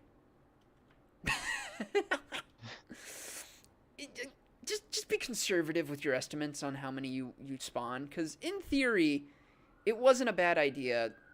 It functioned fine. It was in execution where I fucked up. Yeah. It was definitely a good idea. It's like, okay, you guys build this to, and then you defend it. Like it's a really interactive thing, and it's something that everybody can participate. Because Illa in concept was more interactive with the world than Esden was. Yeah. Which is a point that we tried to make. Unfortunately, yeah, the one story event that we were able to do was not executed well. Yeah, and I think apart from some people just not wanting to be in this story because of how, I don't know how you want to word it. Basically, it wasn't people's cup of tea already from the onset. They didn't really kind of like the premise that we had presented,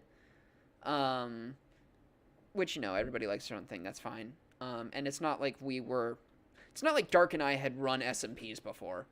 So handling criticism and building things and doing all this stuff, it was 2 people really who were better than the pocket dimension crap. From a story angle, perhaps. But yeah, I mean, we were trying to be interactive. We were trying to engage with the community. We were trying to make it all work out. It was 2 guys running it, and it didn't go so well. Whereas Esden had a story guy, a programmer guy, a builder. A world that was basically already built with stuff inside of it. Like Tatros came with the world, the Forbidden Kingdom came with the world. Yeah, basically everything important. Like every big structure that was important to the story, except for the Kingdom of the Skull, that was built by Kento's team. But like the other 2 major locations were already there, and they just kind of edited it. And everything else that was built was they hung out within it. Yeah, they worked within it. And we'll get to S10. I am watching the time on this stream, and we're about halfway through what I usually do with my 4-hour streams. If Dark doesn't want to stay here for the 4 hours, I got time. Okay. And Esden's kind of my tour to give, at least for the most part. Because I wasn't around for the majority of Esden. So he's going to be our tour guide for that. But we're going to touch on... This was pretty much everything big and important in this. We're just going to touch on some other little things. And in the new continuity, it never happened. That's fun. This doesn't matter. All of this work, nothing. So we're just it happened to me. You can teleport to me. We're going to touch on some of the towns that nobody ever got to see. And, I mean, the story and the stuff was shaky because no one ever got to see it, and we never got to release it to the public. So, welcome to Equestria. I may have intentionally named it off of a show. He's a brony, guys. I may have taken inspiration. I was originally imagining that this was going to be a giant farm with a bunch of horses, thus the clearing of the farm that was never built. Yeah, there's no villagers here. Weren't the horses going to be like the citizens or something here? I think at one point we did want to go that far. I don't remember why we wanted to go that far, but we did. It's one of those late nights where just everyone's brain was dead. And I'm pretty sure like while you were making this, I was just kind of sitting there like half dead. I was just like, I don't know what's going on anymore. We're just doing things with leftover towns that we didn't really have any ideas for. Yeah, Dark, if you want to go off, I don't think the waypoints have the Anakin Skywalker village. if you They remember where don't. it is. I don't know which one that is. I have no idea what the name is. I could not found find it by accident earlier before the stream started. Yeah, I didn't even remember it when I did my video, but like even if I did, there's no teleport to it on either of the waypoint systems, so I don't know where it is or what we called it. I forget which one I clicked on. I clicked on one of the autumns. I think Autumnons. That's the only one that's in there. Oh, right. So there are 2 towns here, and they are separated by a secret tunnel. Secret tunnel. Which I say because A, it's true, and B, because the secret tunnel was totally inspired by Avatar. But yeah, this is Autumnons. And yeah, it's actually got one of my favorite waypoint builds. I will say There's that. a gem sheep here. It's got one of my favorite waypoint builds. Just because I thought this would be such a cool kind of thing. I think it's cool. It was gonna have stuff under there too, but I didn't have time, and Yeah. at this point UE was kind of dying out on this end when I started getting around to this. And I think this is one of those. This was like the last thing I ever worked on, I think.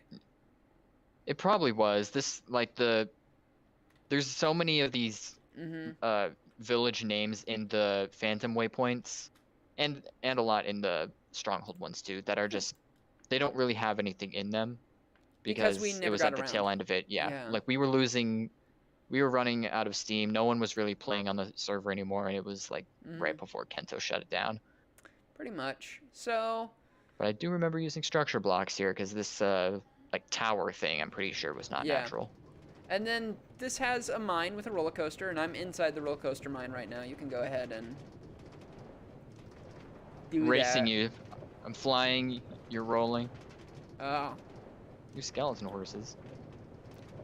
Oh my, okay, yeah, I did not come over to this side when I did my video because there's a giant building here that I didn't know existed. Oh, apparently think there there's was an anything extra in minecart. Yeah.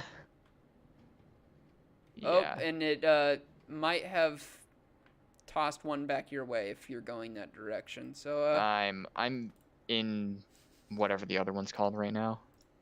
I'm looking at this building. It's completely empty, and I don't see any way of climbing it. But it's here. And oh yeah, the Pokemon villagers gym. burning. It's not supposed to be a Pokemon gym. It was supposed to be some sort of like retail center or something. But I remember when I was building it, I looked at it and I was like, this looks like a Pokemon gym. Yeah, and I was just, this is one of those towns that I was just kind of there but half dead.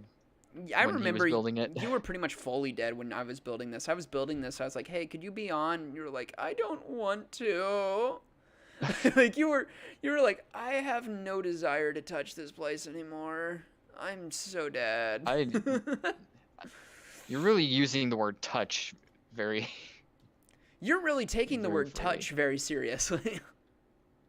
Oh, you know, there is one of the later places that we need to visit. That was like the first place I went to. I know. I haven't forgot about it. Yeah. I don't know. There's curious like of at you to least think three I forgot things it. there's at least 3 things that I can recall that we haven't Oh, been to right. yet. I think actually if we go back to Tenebris, we might have buttons to things like the Anakin story place. Maybe. Because I we don't have remember buttons to places that we didn't get to build.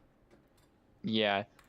Because there was Ignis Aurum, which was completed solely by me. There was Vindicta, which was as completed as it needed to be for the time being. Yep.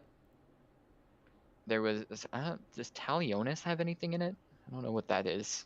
I don't know. I didn't go here. Oh, this is the Killager capital. This is where Radicus is. Yeah.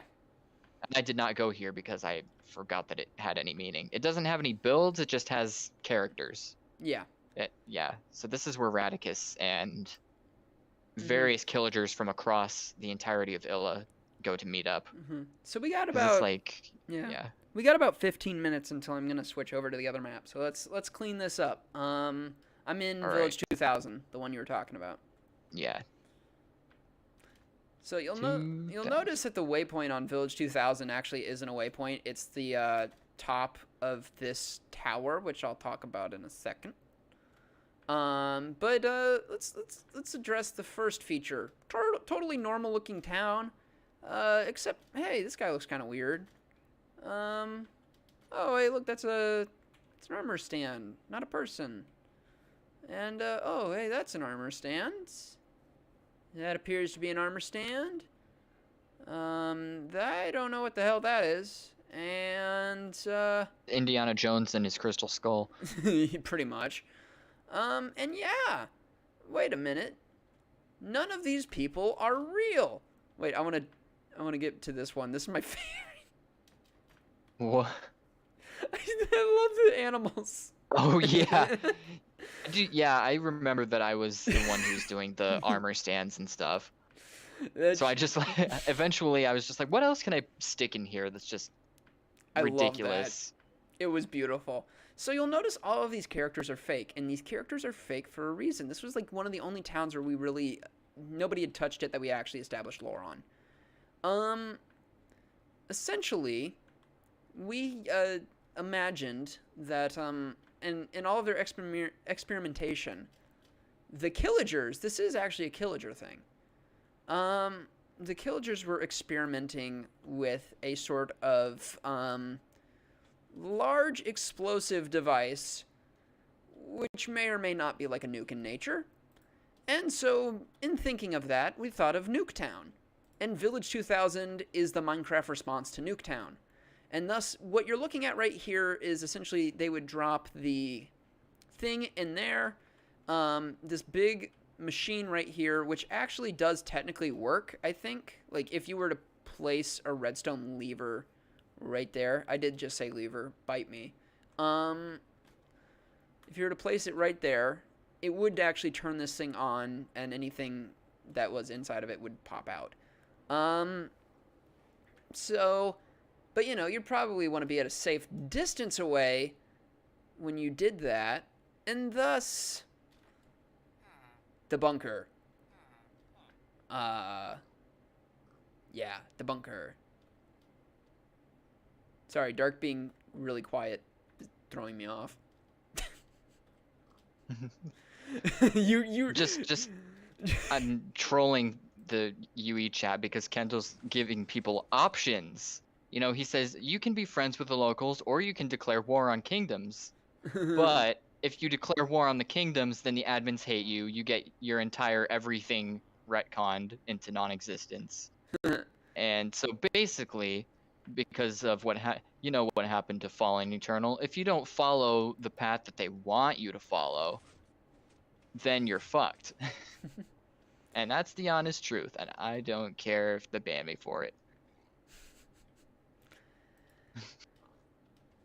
And you can't cut that out of your stream. I can't cut that out of my stream, but I can choose not to respond to it. We know it's true. Oh yeah, and then here's these pigs that are named No one's Alpha. watching except Liz anyway. I have 3 viewers, which constitutes for one more person than you're suspecting. Gamma, Alpha, Beta, and Alpha, which are all named after types of radiation. Dark, you didn't realize that in your video, or you didn't mention it anyway. If you did, so that's Look, actually... there's very little I actually remember about why we did the things. I'm just like, oh, there's pigs in here, and one of them's missing. I don't know why we did the things we did. I just know we did them. I mean, yeah. There's no telling why. Alpha's like out in the world, causing radiation on the wildlife. But this is the best bunker by far. This is, and it's actually complete-ish enough. Oh yeah, Liz, you're gonna love the what is it? The Potion of Awakening, aka coffee in Minecraft. So yeah, here we go. These are where they sleep. That's cool. And the lighting's all red because bunker. Are you just mocking me? Okay. I'm out here. I have full bright on actually. I can't even tell the lighting for things. So, and then this is the kitchen because they need to eat. And I think this is what Dark was talking about. Potion of Awakening. Yep. They're brewing their morning cup of awakening. And this is the control room. So you'll notice there's an entire map of Village 2000 right there, and there's us, marked cheekily, right there on the map. And so, yeah, this is the control room. This is where they get to monitor the explosion from. You know, they're watching it IRL, in real time. That'd be IRT, but whatever. And that's a map of Hasper. Yep, that's a map of Hasper, which is to indicate, you know, that maybe Hasper isn't what it seems. Little cheeky reference there. Yeah. This is probably like before the Machello thing, I guess. Yeah, well, it's between Machello and the other thing, because this expansion was supposed to release before the end of Act 1. Ah, okay. So you go to Machello, and then I guess you would have whatever the asset dropped, and then you would find this, and you're like, oh, maybe whatever town looks like this will hold significance for this item. You diddle around in North Viridia as you try to find the as you try to find the stronghold that is over here, which is why we were going to release it next, because people wanted the stronghold. Yeah. Because we don't hold off the end progression like everyone else does. Well, we do, but we only do it for a short period of time. We had no other choice to, because we couldn't get everything built that far out. Yeah. Whereas when things are built that far out, but the story for whatever reason dictates that you can't fight the dragon until whenever, even though going off of the season 2 lore, you know, yeah, it's already been killed because the dragon was Tatros. Maybe the dragon was us the whole time. The dragon was the and the dragon death had terrible consequences on the fabric of the multiverse, but you know, it did. That's Doctor Strange's problem. Could you imagine if you actually saw like an Ender Dragon in Multiverse of Madness? Thank you for the alcohol, by the way. I appreciate that. Me drinking on stream, me drinking alcohol in game. Getting wasted in Minecraft? Wasted in Minecraft? I appreciate the alcohol. Okay, and then this is a picture that Dark was really proud of because I did, you know, some map worky stuff to make this look good. And he took the photo and staged it and made it look all pretty. And this is actually, I think he wants to visit this. This is an internment camp. Well, actually, I think that Vlad Ivan in an internment camp, if I recall. I think Vindicta's actually a village for Illagers. Like, there's just Illager citizens, but there is a prison within the mansion, because that village, what they're standing on is the roof of a mansion that is like 20 blocks away from the village behind it, and I made it into a Dark Oak one. Which was all naturally it naturally spawned, and then I changed it up to make the village into Dark Oak, and there are imprisoned villagers within the mansion somewhere that I forgot about. It is important to emphasize we did not, like, we used some of, like, the command structure stuff, but mostly to, like, generate wrecked ships and stuff. We didn't build any of these towns. I mean, we built onto them, but we didn't build the sites of them. And there's a book here that no one ever read until I did the video on this place. Yeah. Killager Director? I'll let them watch your video to see that book. So that's the director of this whole operation. And then here is, you know, we talked about In Crystal Core's powering stuff. Here's the In Crystal Core for this entire station. So you can see much smaller than Hasper's, which leads you to wonder, what were they doing in Hasper if the nuke site has a regular sized In Crystal Core, and that one has dual the Fate sized In Crystal Core? Mega Ivan plans. Or Mega thwarting Ivan plans. Radicus plans? Radicus plans. Yeah, Radicus. Oh yeah, here's the thumbnail. Here's Creep Sheep. Creep Sheep. Yeah, this is the spare mannequins, and we originally had an idea, and we talked with Phantom about this, of basically like right. So you would walk halfway down the hallway, and you'd look behind you, and the sheep would be right behind. Like, the sheep would be standing at the edge of the hallway if you turned around, and then suddenly all of the lamps would break, and the sheep would start teleporting closer to you, causing you to run to the end of the hallway. Understandably in fear. And then if you come out here, you get into the darkest of holes. But the reason that this exit exists is because if I recall, which way is it?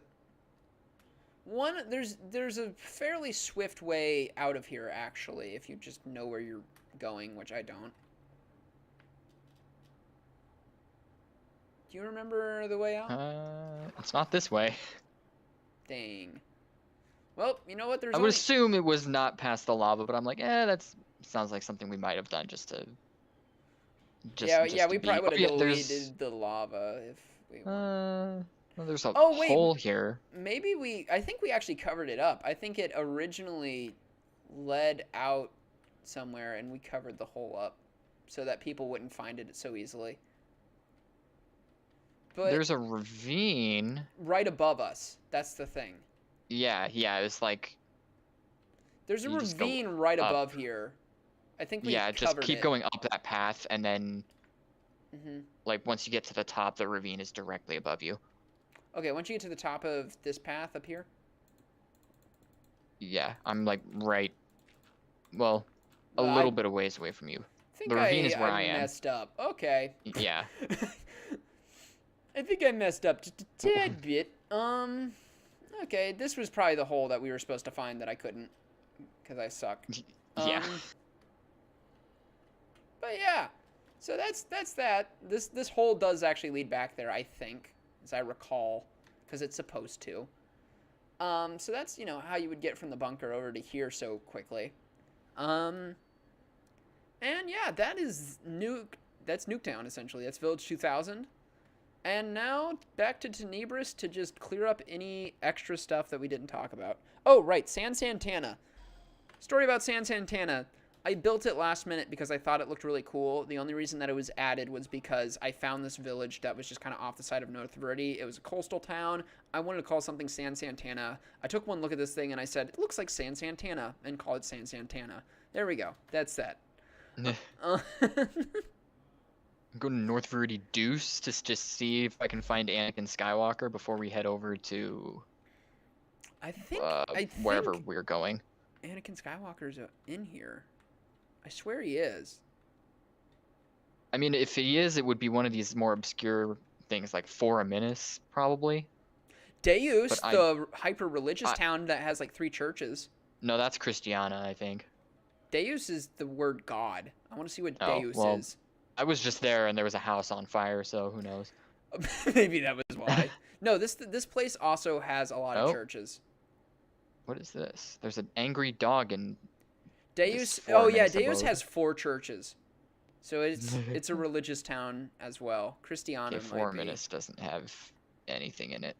I'm just gonna TP to you. Era, Equestria. I think we've been everywhere that it could be. I swear there's not a teleport to it. It's just out there. It's one of the Verity things. So you'd have to probably pull up the thing on amidst and then just teleport to villages until you find it. Uberis. And it was one of the taiga ones because there was spruce wood.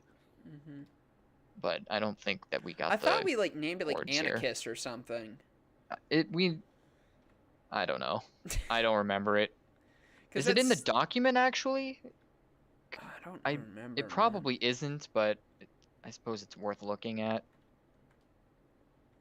Because the map that people publish and stuff, it doesn't have all the town names on it, but it has the region names. Because I deleted that for the sake of being easier.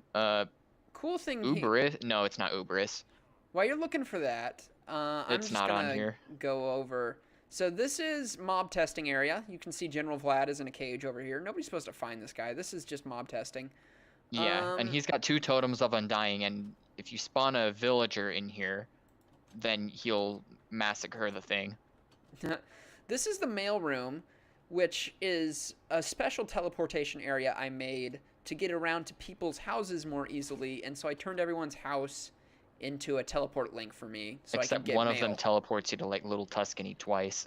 Yeah, that's right. 2 of them teleport you to Little Tuscany instead of 1. Because You know, Kento just be like that. Kento didn't even touch that. That was my fault. Yeah, it just happens. It's coincidental. You can tell Oh, he really Kento just believes it. messaging me because I was trolling in the chat. I'm gonna Ah. get banned. Anyway. So. Bro, yes you did. You straight up told me that you removed it. Okay, whatever. Formanus, Depita, Equestria, Erat. Erat? I went there already. There's Terra. nothing there. Okay. Yeah, if the only things that are left, I think, are it would be Vindicta and Arum. Because I think the rest of these places are blank. I know Malum has a sign there. That's the only thing. Yeah. Okay. So I guess we've pretty much covered everything. Is there something I'm forgetting? Oh, right. Your Piglin Town. Yeah, there's Vindicta if you want to see just Dark Oak village and mansion with illagers everywhere, and then there's Arum, which is Arum's really good. I'll teleport to wherever you are, and that's what we'll go on. I didn't go. I was just looking at these blank places that didn't have really anything. There's some of the more wacky like regions that we never really got around to, but we can go to Vindicta real quick because that was like the Illager capital. Yeah. And there was Uberus that was this like 3 village thing that we never had a waypoint to. Oh no, we did. There's it's by the waypoint. Okay, where are we going? Okay, well we'll go to Vindicta for a slight bit, just to look at it. But there's some stuff here. Oh yeah, this is the town, and then this is where the group was posed, right around here. Yep, you can actually see it. Right there. And this was, I don't know, probably an Act 2 thing. I think it was. Everything over here was Act 2. There was going to be another grand library that was going to be all circular instead of blocky looking. That was probably like Parvis Solemn. Yeah, that was. Which we had a waypoint to, but there's nothing there except just a regular village. And I found the prison for the villagers. Okay. And there's villagers from all over the world in here, including Killagers. So you got like a couple kinds from each biome imprisoned here. I don't think I even saw this before. I remember you put it in here. I forgot about it when I was giving my own tour. So yeah, but I just remembered it. That's the thing. Yeah. I think that's really, aside from the outside part, that's really all there was to this place. And then Piglin Town, if you want to take me to there. Yeah. I say take me to there because I have no way of getting back to Tenebris, so you just got to go over there and I'll keep you. All right, I'm here. Okay. Boop. This is by far the best thing that I did on my own. This was all you, so I'm going to let you take it away here. Yeah. So, this was a side quest thing. It had nothing to do with the main story, but basically I use structure blocks to paste down village things and then replace it with crimson wood and blackstone.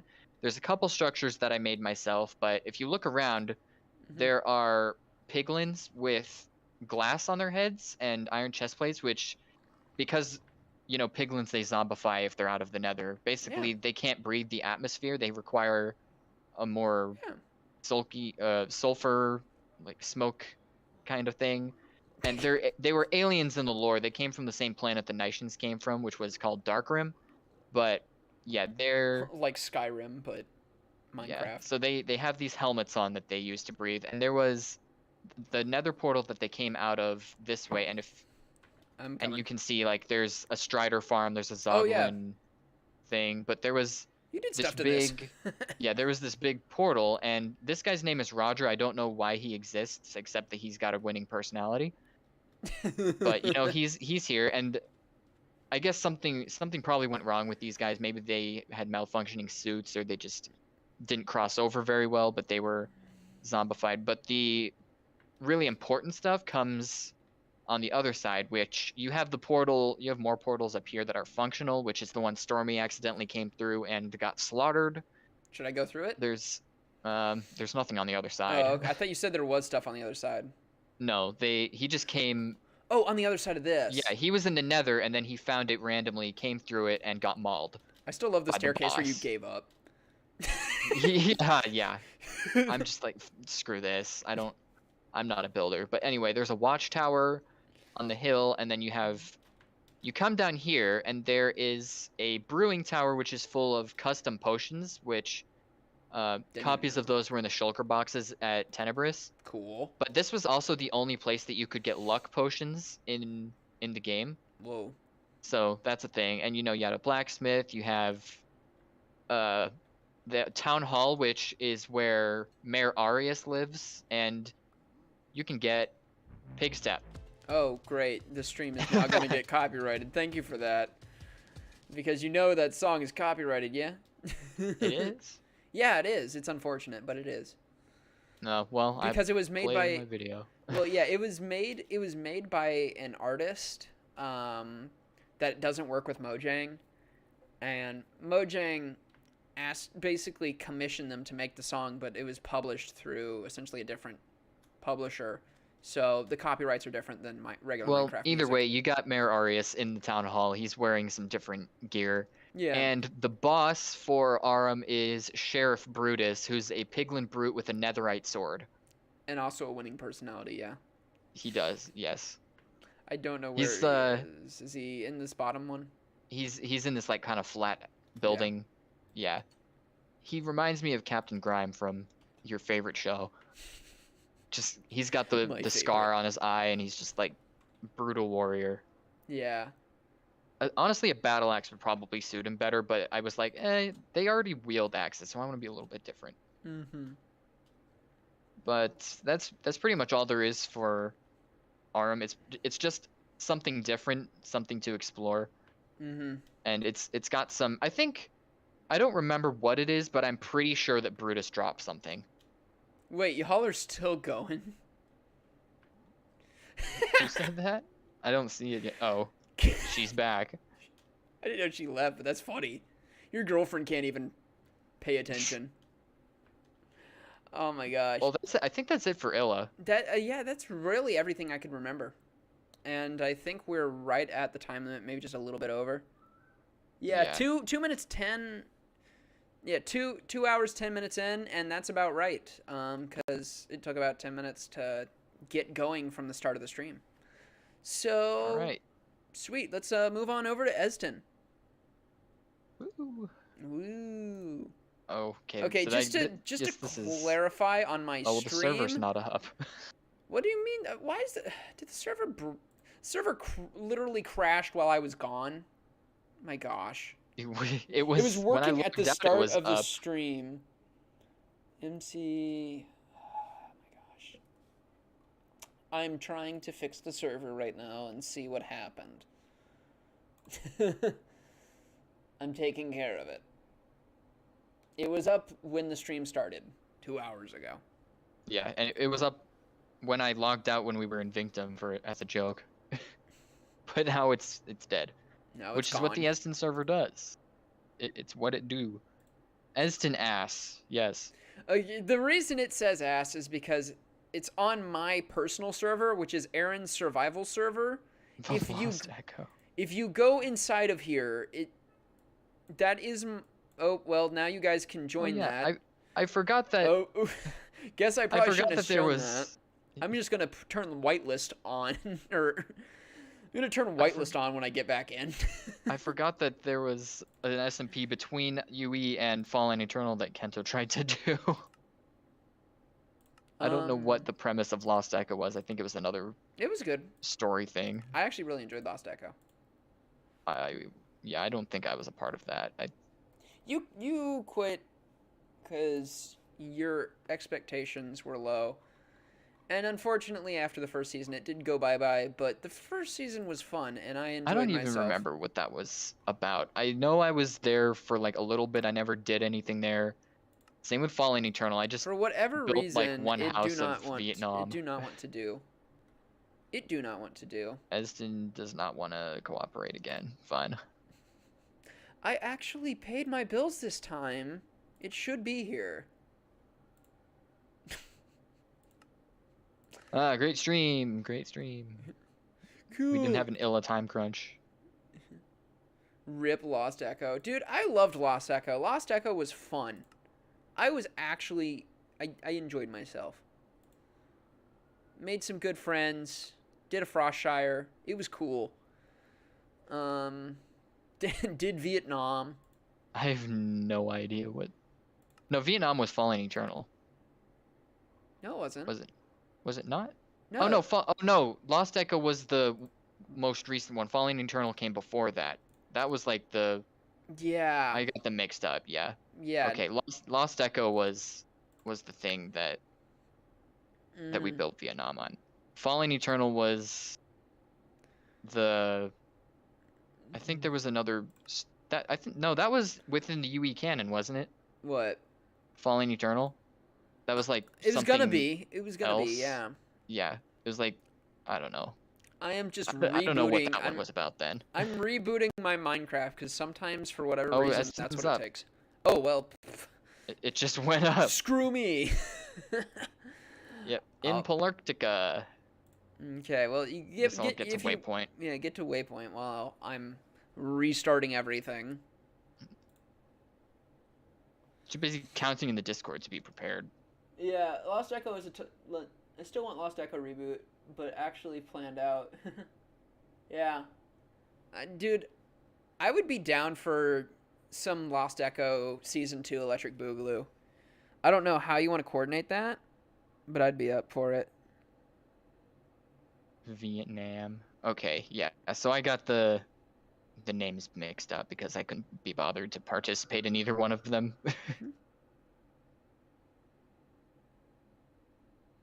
And low expectations, rightfully so, sorry to say. Dude, Kento promoted my tweet on the Unknown Empire SMP. I was not expecting that. That's cool. I'm looking at this stuff while I'm waiting. 3 whole viewers. That's 3 viewers we might not have gotten otherwise. I wouldn't being one of them. I like how you discount your girlfriend, cause like she's not actually a fan. She doesn't care. I guarantee you, Honey she Badger just has don't this, care. like, in the background somewhere while she's doing important things. Like watching Amphibia.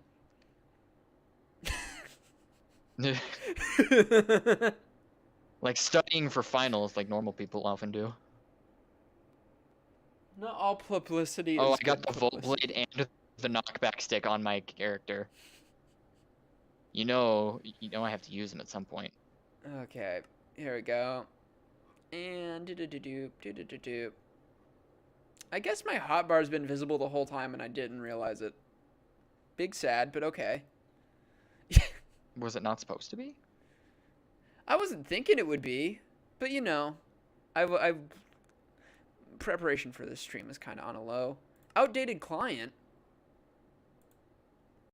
What do you mean outdated client? I'm gonna practice my good old weapon. Okay, Ooga Booga. Knockback stick is inferior to Ooga Booga. Dude, are you... Oh, the full play doesn't even work! Oh, wait. I'm sad. I'm on the wrong thing. The Voltblade works in single player, but apparently it does not on this server. Okay, you know what? Direct connection. I'm taking out... But as since the world... I'm taking out the bingo server. It's not my direct connection anymore. I'm on it. I don't understand what's going on. I don't know either. I'm in Eston. Failed to connect. Unknown host. I guess when you finally get here, we can just kind of outline the story and then, I don't know, go see the Skult stuff, maybe? Or just the things I'm familiar with, because... I need to stop showing this server shit on stream. In fact, actually, now that I've done that, I'm just going to go and hit a whitelist before somebody messes this up. We just get DDoSed. Yeah. Well, the thing is that no one's watching. So. Well, if somebody comes back, what is it? How do you activate a whitelist from the console? Should just be whitelist. Whitelist on. On. I didn't know. Whitelist on and then whitelist add name. Whitelist is already turned on. Well, okay. Screw me. Okay. Well, I guess it's already on. There we go. Actually joining the world this time. That's cool. I wanted that. Slash just making sure whitelist is on. Whitelist on. Whitelist is now turned on. Okay, well, now we're good. Oh, I see you flying around with something in your hand. At the speed of sound. Ooga boog? Actually, it's just a regular one. Like watching Amphibia and eating mac and cheese. Yeah. Yep. Hey, you I know, have too much faith in you. Okay, here we go. It's just a regular bone. Come on. Oh, you're in the fountain with me. Okay. Okay, you are our tour guide this time. I don't have much to add other than this is the place where I was first shown everything. Well, I suppose if we're following the story first and foremost, then the most important place to go would be Tatros. The most important place to go would be Polartica, my home. Yeah. For my story, yes. But Tatros is the center of, well, everything because they're narcissists. Mm-hmm. So I don't really know if there's anything. Well, there's one specific thing to note in Tatros, but the city as a whole, pretty cool. You can see it. This is basically the bad guy kingdom, but we didn't know they were the bad guy kingdom until a decent bit into the story. I love because basically, yeah, what happened in Esden was that there were 3 deities. There were Tatros, which, you know, had Tatros. There was Zovin, who owned Vacuo, and Atristan, which was the original proprietor of the Kingdom of the Skuld, which went by a different name that I think it was Caston before it was taken over. And they each resided over a different realm of the game. So Tatros was the end, Zovin was the nether, and Atristan was the overworld. And at some point, well before the story began, Tatros went power hungry. He banished the other 2 gods, and then started mind controlling his subjects in his town. So all the guards, characters like the head guard Lucius, Church of Tatros, you know, his other subordinates and right hand people, they were all basically under his control. The king was like his I don't know the word for it, but each god kind of had a kind of an avatar, I guess, Moon Knight lingo, that they functioned through. So Tatros was within King Emmerich. Zovin had one of the story director for season 2 was Zovin's person, and Tristan I don't think had one. This place is a lot bigger than I thought and really cool. Yeah, it's a really complex place. There's a lot to it, and there's even catacombs underneath, which... Oh, great. We're going all France on this? You have to... Yeah, it's in the cemetery. There's a staircase that you can go down. And there was a secret laboratory, and we were led in here by I remember King this video. I remember this video. King Emmerich's estranged daughter, Rhea, I think her name was. She was loyal to Atristan instead of Tatros, so she was banished to the Skuld jungle. And so she was kind of leading a sort of revolt against him once we found out that he was bad news. We went to Emmerich's study, which has been destroyed during the story events because there was an end crystal down here, you know, big power source. Yeah. And DJ, after we completed the event down here, shot the end crystal and blew up the laboratory. Was this the place where Kento kept getting trapped, or Kento and Minnie kept getting trapped in ice or whatever? Ice? Not maybe ice, but it was they couldn't get out. There's cobwebs involved, yada yada. It was early in your timeline. That was I think somewhere else. It was early in your timeline. Yeah, that was probably near the Kingdom of the Skuld. There was a little area over there, but that's really that's Tatros really. Yeah. So. Real quick, I need to shut my window because I can feel the mist of rain coming through, and that's probably bad news bears for my electronics. So yeah, I'm gonna take 10 seconds and do that. All right. But as far as whitelist, okay. As far as the story goes, that's basically what Tatros did. The Skuld actually invaded Tatros because, when I joined, everyone was playing a really passive role in terms of the story. Basically what like whatever what was advertised was whatever your character does will affect the story. So everyone else was playing like a more passive role and being friendly with Tatros because they were the major power, and I Bad was streamer, like, shut up. screw that. I'm gonna just be chaotic. You know, this story needs a bad guy, and I Because it never didn't have trusted one yet. Tatros. Yeah, I never trusted Tatros from the beginning. Everything was really tame. So me and a couple other people, we started the Skult. Our first like major thing that we did, we were at first a prank faction, but then we're like, let's take over a freaking town. So we took over the Kingdom of the Skult, which was already done with in the story at that point. Yeah. And I forget the exact reason why we wanted to take it over. I think it might have just been because it was in such close proximity with our base. And you guys liked it, and you were talking about how like you were joking about being the Skult.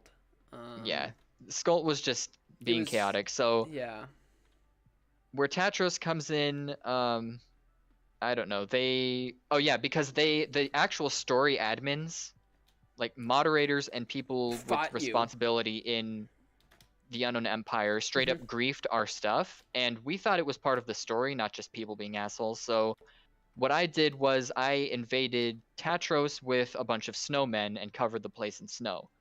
And during that, Jimmy, who was this little child villager character, he hovered in midair. I remember and summoned rain on the snow golems, which melted them all. So I'm like, holy crap, Jimmy's a god, and I have proof of it. He has his power. And that rumor spread, and unfortunately it spread to Tatros and Lucius, who had Jimmy executed. And that was the event that opened everyone else's eyes to the fact that Tatros was the bad guy of the story. So really, you can't take the skulls out of the equation without removing the catalyst for the entire storyline of season 2. I think it's just really funny to me because like I've been going through your videos one at a time and watching all of them. And so while I've been told this story like a dozen times when I've asked like, okay, what's the story? What do I need to know so I can write this thing? Like a lot of like it never really felt like real or dramatically compelling to me. And then I watch your content, and I mean, I can't necessarily say it's cinematic, but well, of course, it's mediocre at best. It gets me involved. It gets me a little more actively involved in the story because I get to actually see what was going on instead of just it's a whole different about it. Experience getting to watch it than getting told things, which is why like people got mad at me because there was a major story event involving the revelation of a character being the long-lost princess of Tatros. And I'm like, this needs to be something that people experience as they watch instead of just reading about it, so it carries some impact for them. But people got upset that I was like, okay, I'll upload my videos coming out soon, so I'm just going to keep this hush until then, because it was really just Skult people that were there for that event. Yeah. And people were all upset with me about it, so eventually we just told them what went down, and they were like, oh yeah, I would have never gotten that from the video, which, you know, is fair, I guess, because it's not like I make great videos or anything, but it does, like, if you can grasp what's going on through the video, it's so much better than just reading a Discord message. Absolutely. But it's, and I get it's not for everyone, so. Well, and I mean, like, I watch your stuff while I work. Yeah. So I think we should probably go for the Skult stuff next, to be honest, because that's at least the Kingdom of the Skult, because that's really where the importance of the story lies next. Okay. And we were just talking about it, so it makes the most sense. Yeah, so we'll go right through here. This one on the side gets kind of obscured there. Okay. Yeah, so you teleport inside of this, and it's the Kingdom of the Skult now. But before the theme was like you essentially gentrified. Yeah. So we this whole place was made of like jungle oak and like blue and green carpet and like lighter floors. Yeah. So, you know, we had a big project where the 3 original Skult members kind of carved this into our image. And this is where we found out who the princess was, because she lives in a tree house not too far away from here that I Yeah. can't possibly Did you find without find it that out taking in the same forever. episode? I didn't remember seeing that in the episode. No, the revelation of Rhea comes in the 40s of my Okay. episodes. Okay, I'm halfway to that then. Yeah, the Kingdom of the Skult is episode 20. That's when we take this over. Yeah, I think I'm at 25. And So. yeah, and the griefing of it comes, I think, between 20 and 27, because 27 is the invasion of Tatros. But we kept everybody safe. Like, the only people we killed were the guards, but the citizens the citizens were basically inducted into the Pelumbran Empire, which is Polartica plus the Skults. Yeah. And the Skult was kind of like a front for the Pelumbrans to gain power. So it's like the Skult terrorizes, no one knows who they are, and then the Pelumbrans are like, oh, we'll be your saviors, we'll fight the Skults, and then you'll pledge our loyalty to us. That was our villainous plan for the first part of our season. Yeah, no, I mean, so, it's yeah. That's guys... what the Skults did. And the temple, because we attacked this place because the temple is very close, like maybe 100 blocks south. Am I following? I think I'm following the right path. You're going the wrong way. There is something up there, but it's not anything of importance. But and then there's also whatever the hell's down here. Oh yeah, that's the Leaky Lantern. That's the story developer's little cafe that he made. Oh, that's the Leaky Lantern. Yeah. First time I've ever seen that. Okay, but let's go. So yeah, you follow the path, and what's funny is that I think it was episode 18 that we first came to this place, and we had to ride through the desert, and it took. Well, we were being led by Kento, so it took longer than it should have to find the Kingdom of the Skult, and we all rode in there on horses. It was magnificent, but straight out of a movie. 2 episodes later, I was exploring around the Skult Temple, and I realized it was just 100 blocks, directly up the path if you followed it. Yeah. From the temple, and I'm like, oh, what if we just invade the crap out of this place? So you have the Skult Temple, which is where all of the bad stuff took place, and according to current canon, it's non-existent. But Skulton. Well, I will say this. Current canon, it still exists. It's just it has no bearing on the coming story. Well, apparently. If the Nishans don't exist, the Skult doesn't exist, because Skulton was the original king of the Nishans. But Look, anyway, Skulton is the big baddie for basically 2.5. So after Tatros is defeated, then every problem that arises is because Skulton is taking advantage of the power vacuum. So he orchestrates the Skult stars being collected, the summoning of the Wither, which is a Nishan creation, and to test its strength, he resurrects the Ender Dragon basically, and has the Wither and the Dragon fight each other. Yep. While I keep them at bay, which is, I think, 64, episode 64. And then I'll link your playlist so that people can actually if they want to see it, they can see it. I'll have to do that post stream, but I can link the playlist. But basically because I think I had served his purpose at that point, which in UE storyline I was but a pawn, but in the novel series that I'm writing based off of this, the relationship between that character and Skulton is much more complex, but that's for another day. For a novel. Basically that event was designed to kill Darkblade, because he's like, well, if Tatros can't kill this guy, then mob heads. Something more powerful has to. But this reminds me after that, of Skulton, an event which Skulton loses power. My head was trying to be claimed. But that's another tale for a different time. Yeah. And so as for the things within the Skult Temple, because there's a lot of things this is the stuff that I'm most proud of, basically. So we have all of the mob heads from the data pack that I collected. This is basically a trophy room. Yep. There was a lounge back there with a cat, and then you have this amazing path that was built by Toby, the co-founder of the Skult, alongside me.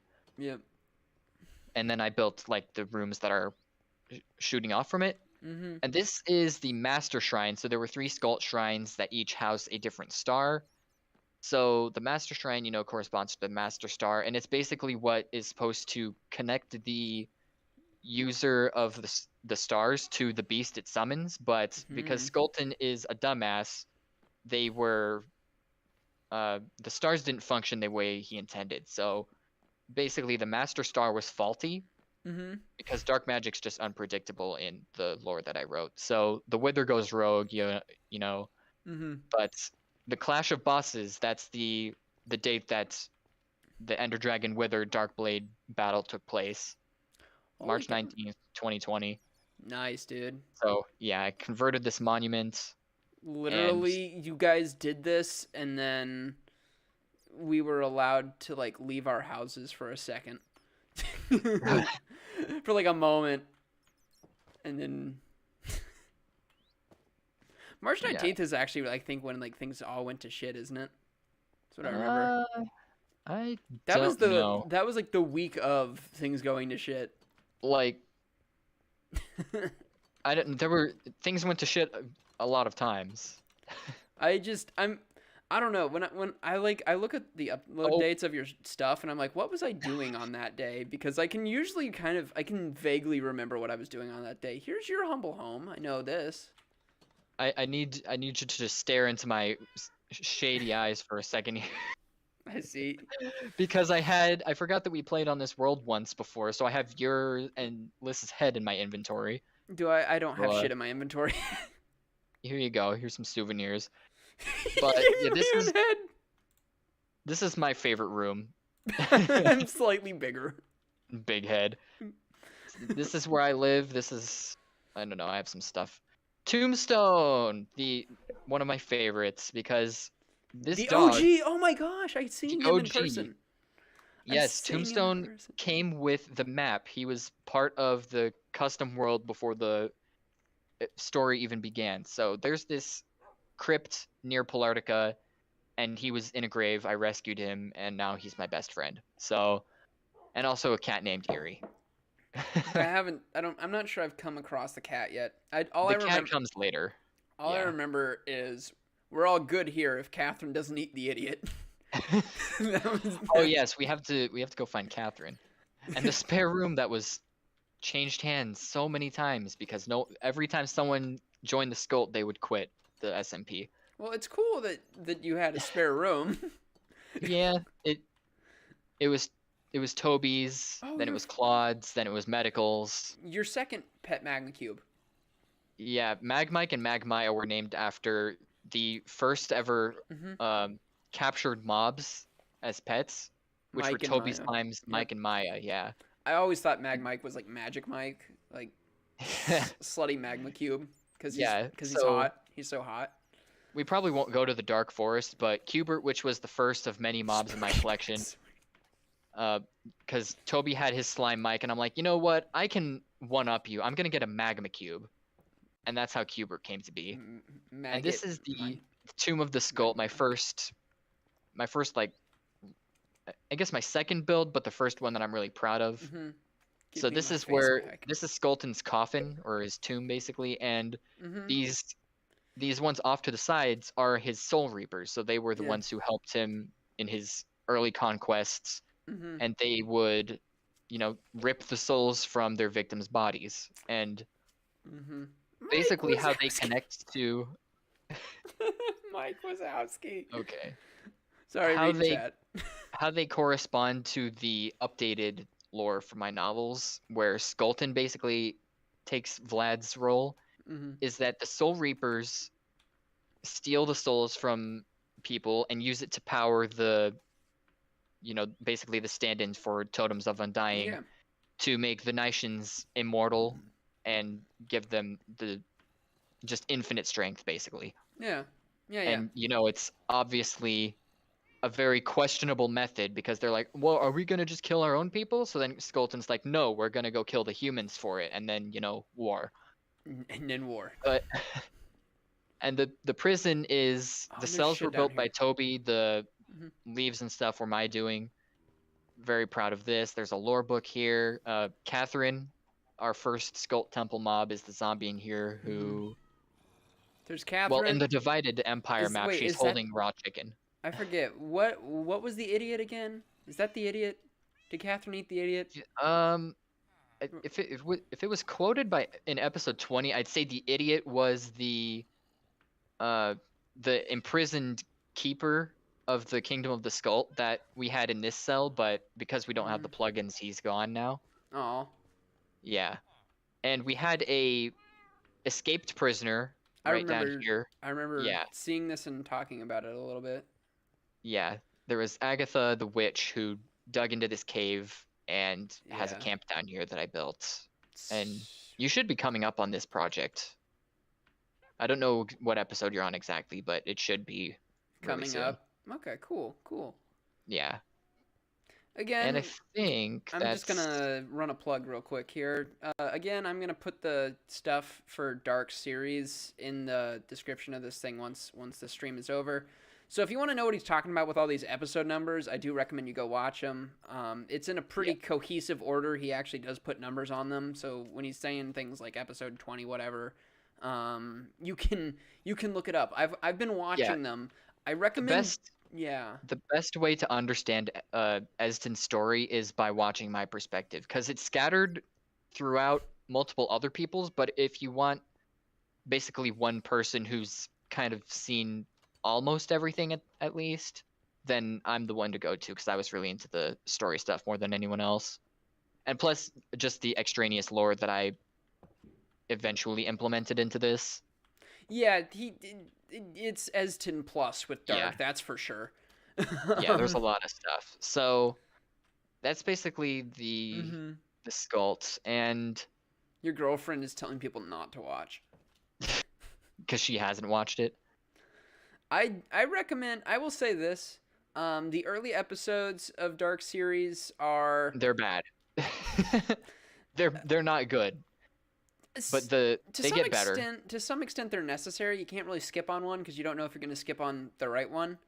But like there are definitely skippable ones. There's a lot of in the early stages. There's a lot of building episodes where it's more SMP oriented instead of story oriented, and those ones are skippable because you'll see the places later, and I guess if you really want like explanations as to why they're there, they might be useful. But yeah, I mean it's a little detail that doesn't really matter, but it's documented there for your interest and engagement. And I recommend what I'm doing personally with them is a lot of times I have sort of semi-mindless work at times, and so I let them play in the background and I kind of like listen to them while I'm working. And I find that I glean the amount of information I need to know. Thank you. Yeah. So I will give you this. The first 17 episodes took place before I even realized there was a story going on, because 18 is the first one that had a story event. I remember so that. if you are interested in solely the story stuff, then start at 18 and there will definitely be some more skippable episodes at that point. And eventually, as it goes on, the building stuff fades out. I think 47 is the Bandito Burritos one, which is the last building episode. And after that is when stuff really starts boiling up with the Tatro storyline. And at that point, there might be some skippable stuff, but I'd say pretty much all of it is worth watching. Yeah, I started I originally started watching your stuff in the 60s, and I was like, hold on, back up, let's go to the beginning. I will say 60s, 70s onward, and I can't speak backwards, but I can speak forwards. Like, he sticks to the story. He doesn't stick to the building. Yeah, because the main story of season 2, the climax of Tatros and all that stuff, that storyline ends at, I want to say 57. Yeah. That sounds right. It's somewhere around there. The end game event is 55. I know that. Yep. But that's part of an arc, so it's a multiple part thing. I think 54 through 57, I want to say, or 58 maybe is kind of that. But anyway, this is Raguji, which is a typo on refugee, but we just kept the name. I And like it. this is important because in the 50th episode, here we go with the numbers, we were led here by one of the last surviving Atristanites, or that's, I guess that's what you can call his followers, because this is where the survivors of Tatros' genocide against them went to live, because this is his banner. Yeah. Each god has a banner. So That's Tatros? this is a Tristan. Oh, I was about to Tatros say is Tatros yeah. should be red and evil looking. Tatros is the orange one. Zovan is a chaotic neutral, and that's more of a red. But Zovan's not important to the main story. She's just kind of there. But if there is Vacuo, if we want to tour that, but if we do, we'll save that for after the main story. Yeah. But anyway, this is where we went to kind of start culminating our little rebellion against Tatros. Ooh. And find out, like, we as in everyone, or we as in the Skull? We as in everyone. Okay. So we ended up getting some refugee soldiers to help us take the Forbidden Kingdom, which is where I'm going to take us next. And there's actually Bluebell's house is right over there, but I just want to see the, like, I don't want to go inside, but I want to see it. Where is it? This got pranked by the Skult in its later stages by Medical. He was the last person that was... I remember watching Medical's prank video, actually, on this. Medical was the last Skult member besides me, and he pulled his pranks. That's when we started getting back into prank stuff, is when he joined. So we pranked Waypoint with pumpkins, and we pranked Bluebell with dogs. Bamboo, I think. Oh, bamboo. Bamboo, dogs. I remember the dogs. Bluebell she got fucked over, and I didn't take place in any of the stuff that happened here. Yeah, I honestly thought I remembered more like medical lonely, because I remember that was a crew. Yeah, that was kind of when he like transitioned from me to them. But to anyway, the infamous crew. From the infamous crew that I don't know, did something that shall not be named because it really didn't have a name. If you knew them, you knew them. It existed. I was around for the crew, so that's how I know them. Yeah. I'd always hear about the crew shenanigans, and I watched Raguji, a couple of the videos. Raguji's an important place because that's where really everything kind of came together, and we were like, okay, so this is why Tatros kind of did what he did. This is when we found out that a Tristan existed and that his followers were in hiding. And we were like, yeah, we need to step it up. We need to stop this guy. Oh, there's ruins above Raguji. Yeah, there are. Those didn't play any part in the story. Those were just on the map. Oh, that's a missed opportunity there. It could have been something that the Ragujis were coming from. Missed opportunity. All right. I'm going to teleport you to me again. Please do. And this place. Yeah, this is the camp that the rebellion had. So welcome to the resistance. The resistance. We didn't really have a name, but I think I might have actually given it a name in the lore journals, but I can't be bothered to look through those right now. But basically, this is when people were like, okay, maybe we have to ally ourselves with this cult because they have stuff. I like because the idea I had of people this begrudgingly allying themselves with they you. really did. But I had this little hut was part of the map, and I discovered it. Is this one of your lore journals? Yeah, that's I think the 6th out of 8th. Haha, I found a new lore journal. This was the thing that I was trying to do for a little while before UE Season 2 became irrelevant and I became too busy to do anything. Yeah, I think you found the first one. I did, in your house. Yeah, because you like accidentally dug into it. Isn't there one in Polartica? Yeah, there is. Because you told me that there was one in Polartica, and then I went digging around in your Polartica for it. Yeah, I think in order it goes Dark Forest, Polartica, Kingdom of the Skult, Pelumbra, Skult Temple, this one, and the 7th one is down in the Forbidden Kingdom, and then there's the 8th one that came after that, and it's in the outer part of the Kingdom of the Skult. Take notes, guys, if you want to go on a search, because you just got hints. Yeah, I did give everyone a cheat sheet, and Minnie's the only one that ended up finding all of them. And she actually did a video on it, which was, I very much appreciated that. It was nice to see someone else taking an interest in my lore. But yeah, this is where we met up. Yeah. We basically recapped the story in here, and then we set off on this ledge and flew to the Forbidden Kingdom to attack. So That's actually a really good point. It would actually be cool to see yeah, stuff like this again. In the new thing that's coming up that I won't spoil too much about, but having platforms like that, which are above the ground and like they're basically just elytra platforms, that would be cool. yeah, and we put our base up there because Mm-hmm. this place was swarming with sentries, like in and outside of the walls. And Yeah. so if you went down, like even at the base of that mountain, you would get attacked. But they couldn't see you from The if top. Yeah, the top. that's awesome. So it was basically a vantage point. We could see them, but they couldn't see us. That's a cool design. Yeah. So what we did was we either flew off in boats or elytras and landed at the foot of Mm-hmm. the castle pretty much, and then fought our way through. And eventually the door to the end portal opened up, and I'm not gonna go in there, but This does straight up that's look like where it's out of a Call of Duty mission. yeah, it's looks like CS:GO. Yeah, CSGO's a really good one because CSGO's positioned Yeah. in this area of the world. But that's where we went to fight the dragon and a ton of really overpowered end warriors that killed a lot of players. Okay, And that's the canonical death for one of the Skult members, Claude. May he rest in peace. I love how that's the canonical death. Yeah, because he quit the server on video. Like I in the remember hearing episode about that. yeah, in the episode that follows the endgame event, he just straight up left the server in front of my eyes and never came back. So, yeah. And you know, there was drama.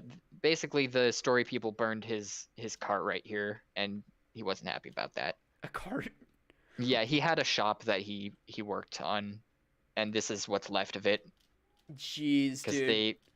I think I don't know if it was Phantom or the other guy, Adrian, but Uh-huh. one of them like just went and lit this thing on fire. Actually, it might have been Professor Fox that did it. Yeah, I think it was Fox actually, because he was the one who was present. I don't know what's more petty, burning a guy's traveling cart or quitting because somebody burned your traveling cart. I don't think that was the only thing, but I know that wasn't the only like thing, but I mean, yeah. just like the That was the final last straw being a traveling cart. Yeah. I think because he also knew about the griefing of the Kingdom of the Skult that happened before he got here, and he's just like, okay, I'm kind of tired of how things are going towards the Skult. Not looking up for the old Skult. So we killed the dragon. We went back to Tatros, and I think the dragon egg was the jail for the other two gods. So we broke that, freed the gods. They did with Tatros whatever stuff that was supposed to be in Illa. Yeah. But that's basically the end of season 2's main story, and after that, I mean, is there we just anywhere kind of did our own thing? Yeah, we can either go into just specifically your lore, or if you want to check out some of the locations that weren't story related and just give a little blurb about them. Well, I can tell you. You're the guide. Yeah, I can tell you if we go to Polartica or something like that. Like I could tell you stuff about it. I know you can tell me stuff about Polartica. You built that. Well, yeah, but like if we were to go to Madeira or Reverie, which are featured in like every tour, and people go all on and on about those, but I really know nothing about them. Like I really have no right to talk about those. Fair enough. Fair enough. But Kento and other people, including me, have countless like tour streams or videos where we spend a lot of time in those areas. So Sure. I suppose you're just gonna plug them instead of go and say something about it. Fair enough. Yeah, I don't really have anything really meaningful. I mean, I did invade Reverie once. Maybe what we'll do then is we can touch on Polartica for a little bit, and then after that, maybe touch on some of your lore that leads into Illa from an actual visual perspective. Yeah. So, yeah, that's what we'll do. So I'll just go through the Polartica portal. Okay, just TP me again. you can go find Reverie or Madeira pretty much anywhere, because and they're really spectacular They are places. cool places. Like They're really good. I don't Yeah, want I just to. don't have any Hmm. I don't have any right to talk about them Just because, yeah, because you don't really know yeah, that much. I don't really know that much about the Hmm. story behind them. They were before my time, Hmm. and like I said, they're featured a lot of other places, and for the sake of not wanting the stream to go on forever, it would be. I Technically mean, speaking, you have an entire extra hour, but I mean, this ends well, when you want to end, not when we hit the 4 hour mark. yeah. So I it's suppose if yeah. if we're done covering everything I want to cover just to understand the story, then we can take a peek at those. But Yeah. Polartica, there's a lot to this place. Mhm. You can just freely explore it, go into spectator mode, probably the easiest method of doing so. But Yeah, there's a lot of underground stuff and yeah, the subaquatic tunnels, I mm, I think subaquatic I don't tunnels are know what so the name I cool. gave it was. Yeah, that was like the biggest and most difficult building thing that I ever did. Mhm. The hardest mob to ever catch was definitely Mhm. Skulton Jr. Yeah. The jack-o'-lantern wearing wither skeleton I put in the top Yeah. of basically Mega Skull Temple, Mhm. Your and I had map to of fish him out of everything. the bottom of the Nether's lava oceans. Your map of And everything down here yeah, with Tech Town, the cube. yeah, I regret having done that. I didn't know that it looked like that until I mapped it out, and then I'm like, oh shit. Yeah, that's where Tekkit went to do his farms, but Mhm. this is the war room. So there's Reverie, real quick. We're General just looking at Pumpig. We're just looking at the Yeah, map here. So that's what Reverie looks like, and we might touch on that towards the end of the stream. And yeah. then Madeira is clear on the other side. yeah, Madeira's clear on the other side. Yeah, And there's so Madeira. we have Reverie's the most western, Madeira's the most eastern, Polartica is the most northern, and the most southern is the Lost Kingdom, or for cities, and then the Devil's Worship is Uh huh. just a little bit more south of that. And you can And see right here like Raguji and well, Polartica. yeah, You can Raguji. see the vast distance that we've covered over the Nether here. Yeah, it's a pretty big landscape, and Illa. Mhm. I think even the stuff that we covered is much more vast than this, and the entirety of Illa is Even bigger. dozens of times bigger than that. It's massive. It's vacant because we didn't finish it. Yeah, But so it's bigger than this for sure. yeah, The lore around but Madeira was basically a story itself. It existed alongside Eston's story. Oh yeah, and by the way, hi Minnie. It's basically its own small thing. no, Liz, I have not played CS:GO. Or Sea of Thieves.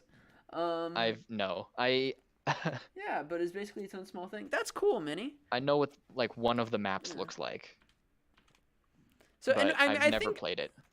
assuming we have time, we'll actually physically go to Reverie and Madeira, but I do want to at least cover some of the stuff. Again, I want to cover Yeah. Polartica because Dark is here, and I want to cover some of the stuff that led into season 3. Yeah. The first season 3, just to context. And another thing gaps. to note is that a lot of the places that that we're going to are usually omitted from the tours that Kento and other people will give, because where he'll go is like he'll do Waypoint, Tatros, Reverie, and Madeira, and he won't use the Nether, so it'll take ages to get through them all. I do And remember. they're all very big cities too.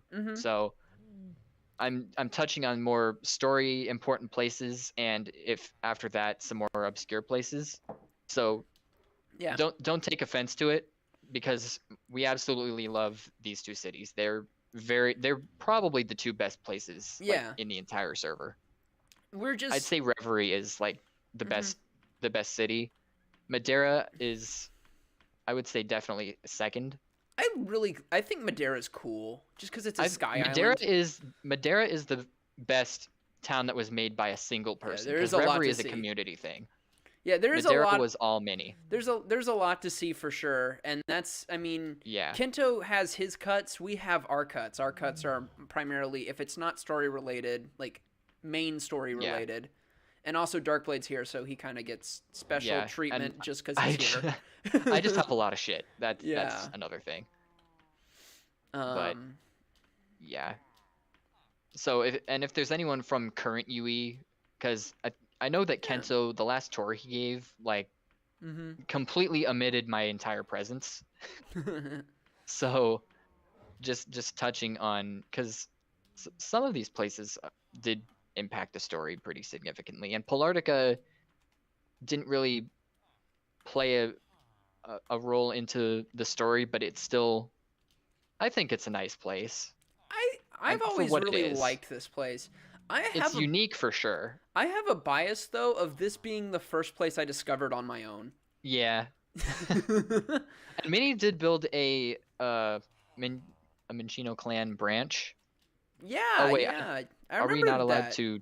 I don't know if we're allowed to talk about that actually. Oh no, don't. Okay. Yeah. I wish I could just blurp that out, but I can't. But you're right. Sorry. Yeah. But it's probably the best built thing here, honestly. It definitely is. Madeira was a labor of love. The fact that mostly built by one person is part of the lore. Yeah. Yeah. It's definitely the best, like, single person city on this server. Yeah. Reverie's just a really big thing that had a lot of contribution to it.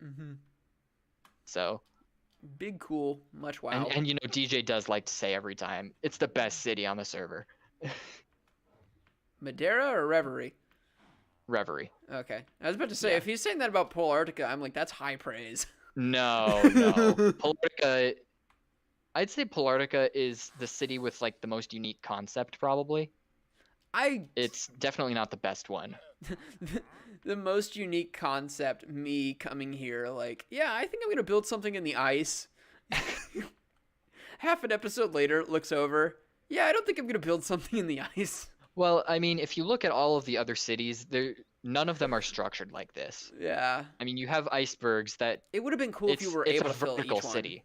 Yeah. Yeah, that was the original plan, but I'm not a builder, and, like Madeira, I am only one person. So, but unlike Minnie, I'm just not inclined to build a whole lot of stuff, which is why I wanted to build in the icebergs, because I prefer interiors. I'm not good with the exteriors, which is why the Sculpt Temple worked so well. I like this stuff too for the interiors. This style of building where you build in caves, you build in holes, stuff like that. But like the fact that this is a vertical city more than anything else is a vertical city with an underground level. Yeah. I mean, the water tunnels, I think, are what really gives this place its edge. I know. It is. Yeah. And plus, it's the only snow-themed settlement on the entire map, so... There's Pelumbra, which is also mine, but it's like, very, very small. While we're here, I'm going to just... Most people on my channel can see this because it was on my channel. It was videos that I uploaded, but, like, let's just walk down memory lane here and talk about some of the things that were yours that I discovered, starting perhaps with the Frosty Lodge. Yeah, that was my first ever, like, actual build. It's your first ever build. I carved a hole in a cave. It was my first ever semi-home. Yeah. Also, this chest has my first 2 journals that were retconned. And these were retconned by me. Yeah. By yourself. So when I don't know if you've gotten to episode 26 yet, but you can totally skip that because all of that's non-canon. But if you're interested in like the first draft of things, in the legends, then the legends. If you're interested in that kind of stuff, like my first bit of writing on this server, then that might be a nice episode for you to see.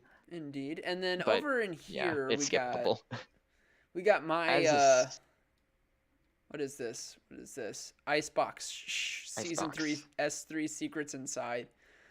To be fair, there were no right, you put my head in Game or For God's Head. Oh yeah, I in the did that. chest. Right But after. to be fair, there's no season 3 secrets inside. I wrote that to entertain people, and to be clear, I was brought on as the writer for season 3. That's actually how I first got on here, and that's why it says season 3 secrets inside. This was in my Yeah. first episode. You were like the mysterious, like, Mm-hmm. lore dude. It's like, oh, you're gonna replace this other dude. It's basically the Easter Bunny of lore. Yeah. And you built a library, which Never got exists. finished, and yeah, it exists pretty much. And the funny thing is like, once again, like, I don't know, you and I just have a very similar wavelength, because I came after I hit Polartica, I came over to your original base. Yeah. Darkblade's humble abode. This is his first base. And it does have humble beginnings, and it's gotten a lot bigger. Oh god damn it! The friggin' gamer for godheads are still here. I thought I got all of those.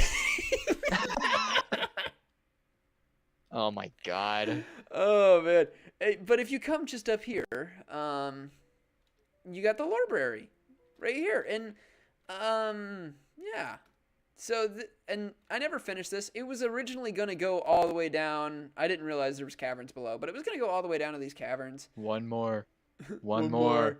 One. Except it was me doing it, not Dark. So the original library. The original library. Yeah, and this was essentially my home because I was trying to build it and never finished. Because I had a life and didn't have time.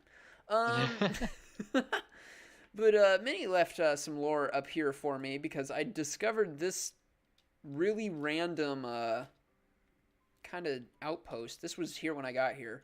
I remember it was really funny, me fighting a baby zombie that was climbing up the ladder. If you remember that? Yeah, I do. I remember that was like the first time I ever used my elytra. And I jumped off of that thing. The things that tower has seen. Why the hell is there a piglin in a boat in the Nether Hub? Jesus. This was not here when I left. So yeah, I mean that covers about my contribution to this server. we can go back to Darkblade.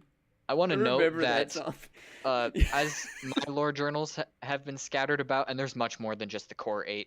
Minnie also did the same with her journals, and I'm pretty sure there's at least 5 of those. I think. Oh no, there's 9 of them. I think, because I went and made it a point to read all of them. Yeah. And I think that the last one she wrote was in Madeira. Mm-hmm. So big, cool, much wow. Yes. Yeah. Big, cool, much wow. All right, teleport me to wherever we need to go next. All right. I have to find out where we should go next. Oh, story, like leading up to Illa. 10 journals. Okay, go ahead. All right. So, we could go to Venomore. There's not really much to see there, but it's important for the Illager story. Sure. So I guess we could take a slight peek. Mm-hmm. Oh, did you happen to see Captain Cross in the Polarctic prison, actually? I've seen him in the past. I'm not sure if I saw him on stream. All right. Well, he's in there. He's on the subaquatic level. Yeah. The subaquatic. I don't know. It's funny when you say the subaquatic level, like it really does sound like high security. Okay, I know everybody says that the the north or the southwestern path of the Nether Hub is the confusing one with all the Skult stuff, but goddamn, the one that goes straight east just has so many paths jutting off of it, and all the signs are obscured by the ceiling decoration, so I can't see shit, and I don't know which one I'm going down. But this is Venomora. The 10th journal was a summary and thoughts about Dark's lore. Oh, it was 10? Okay. Yeah. Well, that's when I said it was 10 earlier. I was reading Minnie's comment. Okay. Did you ever read the 10th journal? I know I read all of them. I just don't remember it. I didn't remember the exact number of them. Okay. But yeah. Anyway, there's not really much to Venomora. This is one of the Cool Bridge. This is one of the places that caused some chaos, both canonically and just in general. Some chaos. But the reason why we're here is because this is the first place the Illagers attacked. So Ooh. Ivan, bold. Vlad, you know, they sent their forces into Mm-hmm. because it's a coastal area, There's so a video about the 10th one. Cool. yeah, all right. Maybe look into that after I'm done. But yeah, there's not much to see. There's a few surviving citizens here. I think because I Mm-hmm. kind of helped repopulate a lot of the places that the Illagers went and destroyed. But yeah, they attacked here. There was a hard difficulty raid, so you know, Evokers, Ravagers, 10 waves, the Yep. whole thing. It was kind of like Eston's Victim, in that it was difficult, and some people died, and a lot of people weren't very happy about it, and it was my idea. The only difference there being my idea, but the exact same thing. Well, it was the game generated the mobs. No one was spawning shit in. So it was a lot more tame. So So I was worse. Minnie, be glad you were not in Victim when the battle happened, because that would have been hell. It was hell. And you probably weren't around when I gave my mass apology for people who were building on Victim not getting a reward. That definitely should have happened. The only reason Yeah. it didn't happen is because pretty much everybody left after that. Yeah. Oh well, big sad, no one's on that world anymore. Big apology. You could just start the next season off with like, oh yeah, here's a golden shovel for your effort. Just I don't drop it casually into her mailbox, whatever she. The hose of gold from Holman's UHC days. All right. No, that would be the apology for Whole Man, because Minnie didn't Yeah. didn't want Whole Man either. So there's a small small apology. camp. So we'll go to another really great town that was eventually made a Skult territory, but it started off as Forge One's place of habitants. I'm going back in creative mode so that I can kind of experience things as a lively being. So this is the Lost Kingdom, and this was created by Forge and named by me after he joined the Skult, and it basically became one of the trio cities, the third one being Voldera, owned by Toby. So, and the reason why this one is significant is because this is part of a very important episode where the Illagers begin their attacks once again, and Darkblade, you know, being Darkblade the character. Darkblade the character, yeah. Not to confuse him with the actual person. The actual person is only a little bit of a dick, maybe, depending on your perception. But the character was being very reckless, and in his pursuit of the Totems of Undying, you know, he lured the Illagers, as I said at the beginning of the stream when we were in Batur. So, you know, Captain Cross, his soldiers invaded Venomora, you know, that happened. Then eventually he gets captured, and they send in more waves led by Mayor Solon of Traveler's Landing. Yeah. So his first wave hits Lost Kingdom, where they kill pretty much everybody here. And then Darkblade gets really upset about this because, you know, they're his citizens and he feels like he failed them. And this is during the 8th journal, which takes place well after the first 7. And he's like, okay, I really gotta like just start thinking about my citizens first. You know, I gotta stop going after treasures and just, you know, being a chaos god. I can't turn into Skulton. So this is when his path starts to diverge, and he kind of becomes more, I wouldn't say he's a hero, he's still more of an anti-hero, but he's less villainous than he was at the start. So there's some cool stuff here, like my panda petting zoo, where I got one of each type of pandas, including the brown ones. I love the fact that this is like the town. It's like really hard and gritty. He lost everyone, and then, you know, he had to come to terms with it. And here's my panda zoo. I got one of every panda. It was really cool. You don't even know about the Nitwit King in the castle. King Nitty Witty. Oh wait, no, he's not in the castle anymore. He's in the Skult base. That straight up sounds like it's from Illa. Yeah. There's the Endurance Shrine that's in the Skult headquarters here. It's one of the 5 shrines. Dude, You're telling And me Polartica somebody has the built this? power Holy shrine. cow. Yeah, this was Forge's big project. He built this whole castle. The inside was not finished, but he did build the outside and every building here. That A is... few of them were left hollow, like the farmhouse at the bottom and the Skult headquarters, which I filled in. Mm-hmm. But yeah, he built this whole wall, everything. This was definitely one of The wall. the big important cities at the beginning of season 2. Or I guess, I don't know, it was kind of like mid-story when I joined, but Yeah. in the grand scheme of things, it was still pretty early in the season. Mm-hmm. So yeah, there's the panda thing, and I'm gonna go to the Devil's Worship because it's right here, and Raguji's really close to this too. You gotta teleport me even though it's close. Yeah. So here's the big Skult Temple. Oh, okay. Yeah. So We on like Yavin 4 now? I guess this is one of the custom map things that this came with Oh, hey, the look, another thing. dark journal. I found it. Yeah, this is Dark Defiance, which is Gulton's origins, if I recall, and this is his son, the most difficult mob that I've ever had to catch. It's a shame you never finished it, says Minnie. The Lost Kingdom or whatever we were talking about earlier. Ah, oh yeah, Oh yes, I yeah. remember this one.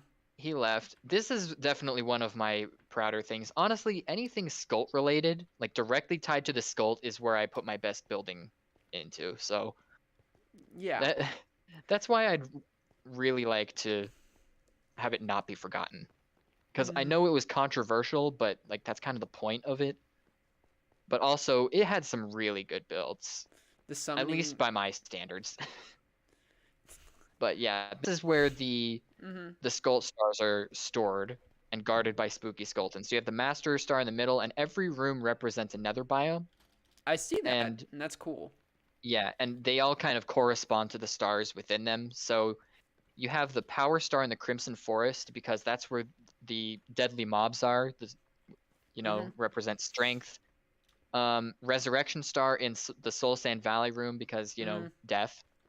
And I believe the Endurance Star, is in the what is it called? Basalt Deltas, because it's like Bastion themed. Yep. So it's like, big defensive walls. And the Summoning Star in the Corrupted Warp Forest room because it's kind of like, I don't know, just the creation of instability, kind of. Like this is the thing that created the original Skult Warriors that kind of broke the server and had to be deleted.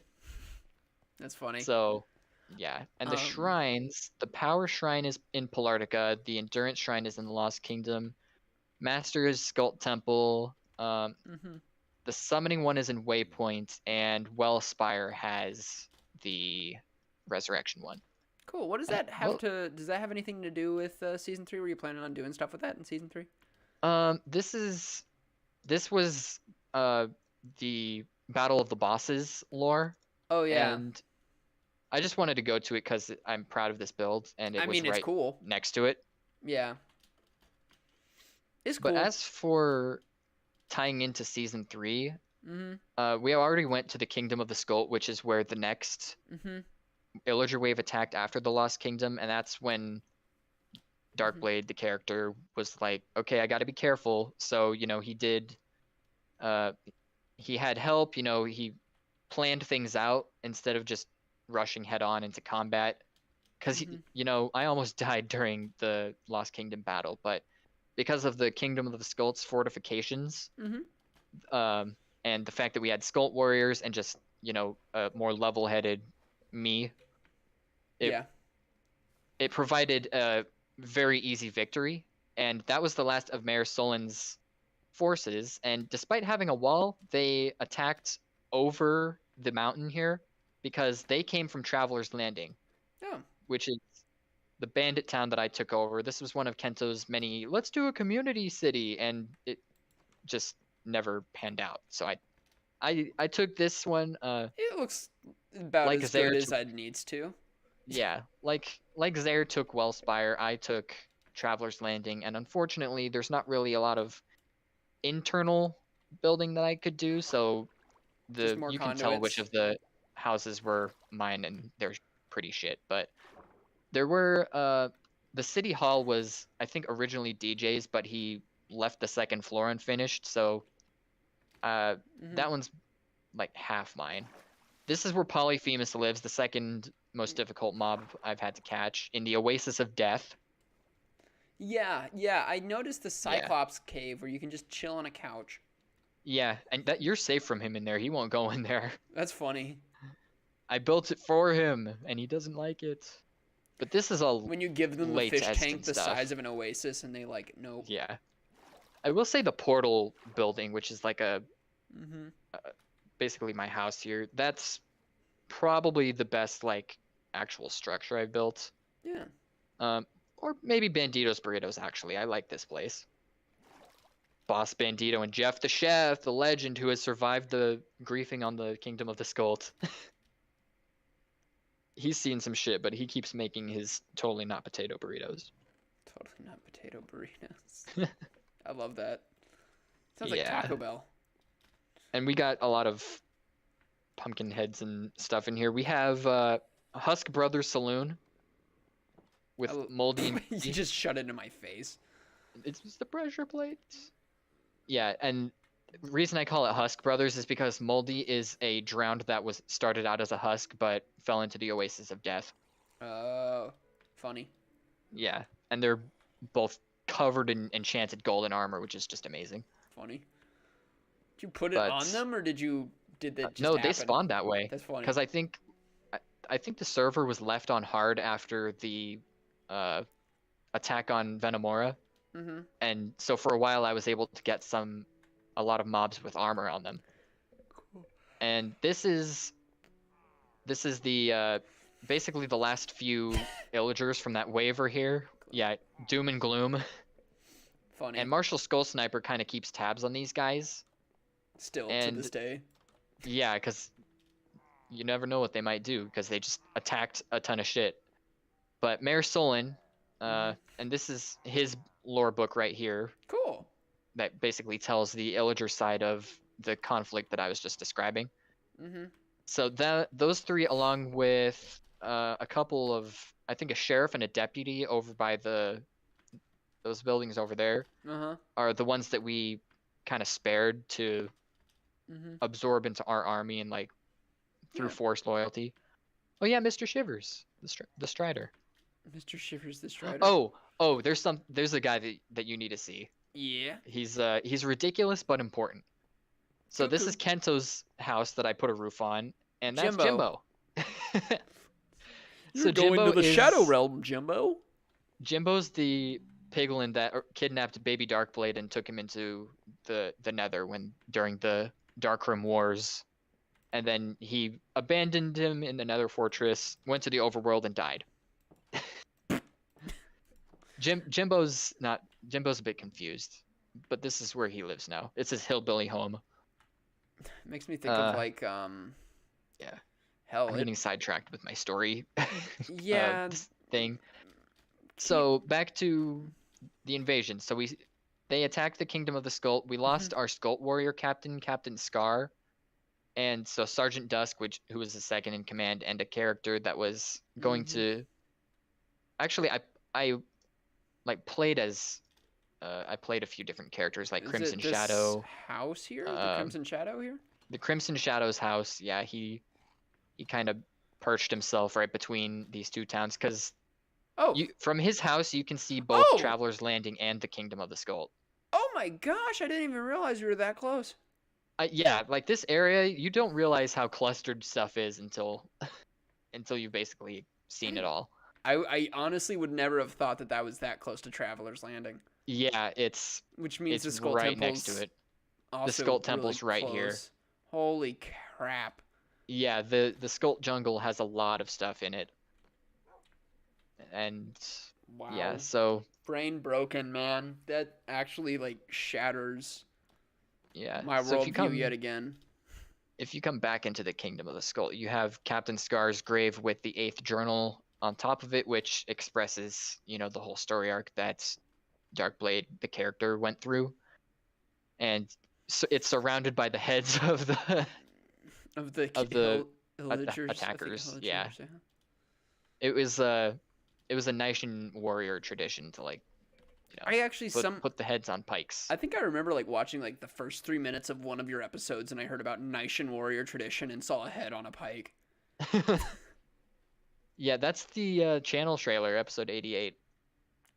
He actually knows it just by heart. Yeah, that's it's that right one. there every time I look at my channel. I'm like, yep, there it is.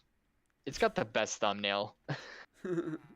It's probably my favorite episode just because of the story importance it holds. Mm-hmm. Leaky But yeah, Lantern after again. that, Hi.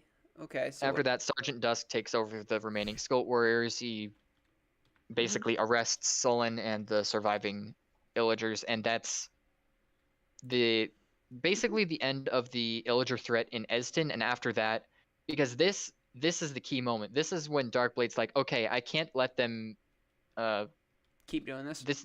I can't let them keep attacking. It's gonna cost us too many lives, and obviously they're my citizens, my friends. I care about them, and so that's when Darkblade decides to go to Illa, and the whole purposes, besides the rest of the server joining, I guess were up to the gods, but Darkblade's intentions were separate from that. So whether the gods intended it to be as kind of, because I mean the Illagers were invading as their realm, which was Esden. Yeah. So it probably all ties back into the same thing of Darkblade pisses the Illagers off by being greedy. They come and attack. He regrets it, and in order to protect his remaining allies, he goes off by himself to gather information stealthily about them. Unfortunately, Ivan, being as omnipotent as a mortal soul can be, finds out he's there, and so Darkblade would have been left alone in Illa without anyone from his army, and he couldn't call on them because the idea of divided empire was that basically the Skult and the Pelumbran Empire destabilized in his absence because Emperor Polaris and Skultan each wanted their own. They each had their own goals, so they separated. And eventually, General Radicus would take over Tatros. He disposed of King Emmerich and the royal family in some way. Yeah. It was never clear because I didn't want to say, oh yeah, these characters that I didn't create are just dead now. Yeah. But they were absent from Tatros, and because of the whole, mind control thing, the citizens helped him stage a coup and overthrow them. And so Radicus would take over Tatros and base himself in Fort the Kids. That's funny. Which if you have, I don't know if you've actually seen that video, but like I built up Estin with mods and stuff to fit that narrative. Yep. So it's all there. Like Kingdom of the Skull was eventually taken over by Skultan's grandchildren, and it was filled with Nation androids created by Lord Decimare, who, on behalf of Lady Bellum, one of the past Darkroom rulers, and his sister, who's like a warmonger like Skultan, whereas Decimare is more passive, but he's too passive, so he gets roped into things. He creates the Decimator cannons and continues to develop technology on her behalf. And so you have the Skult, you have General Radicus, you have the Pelumbran Empire, was going to use the Snow Spire to put Esden in a indefinite winter.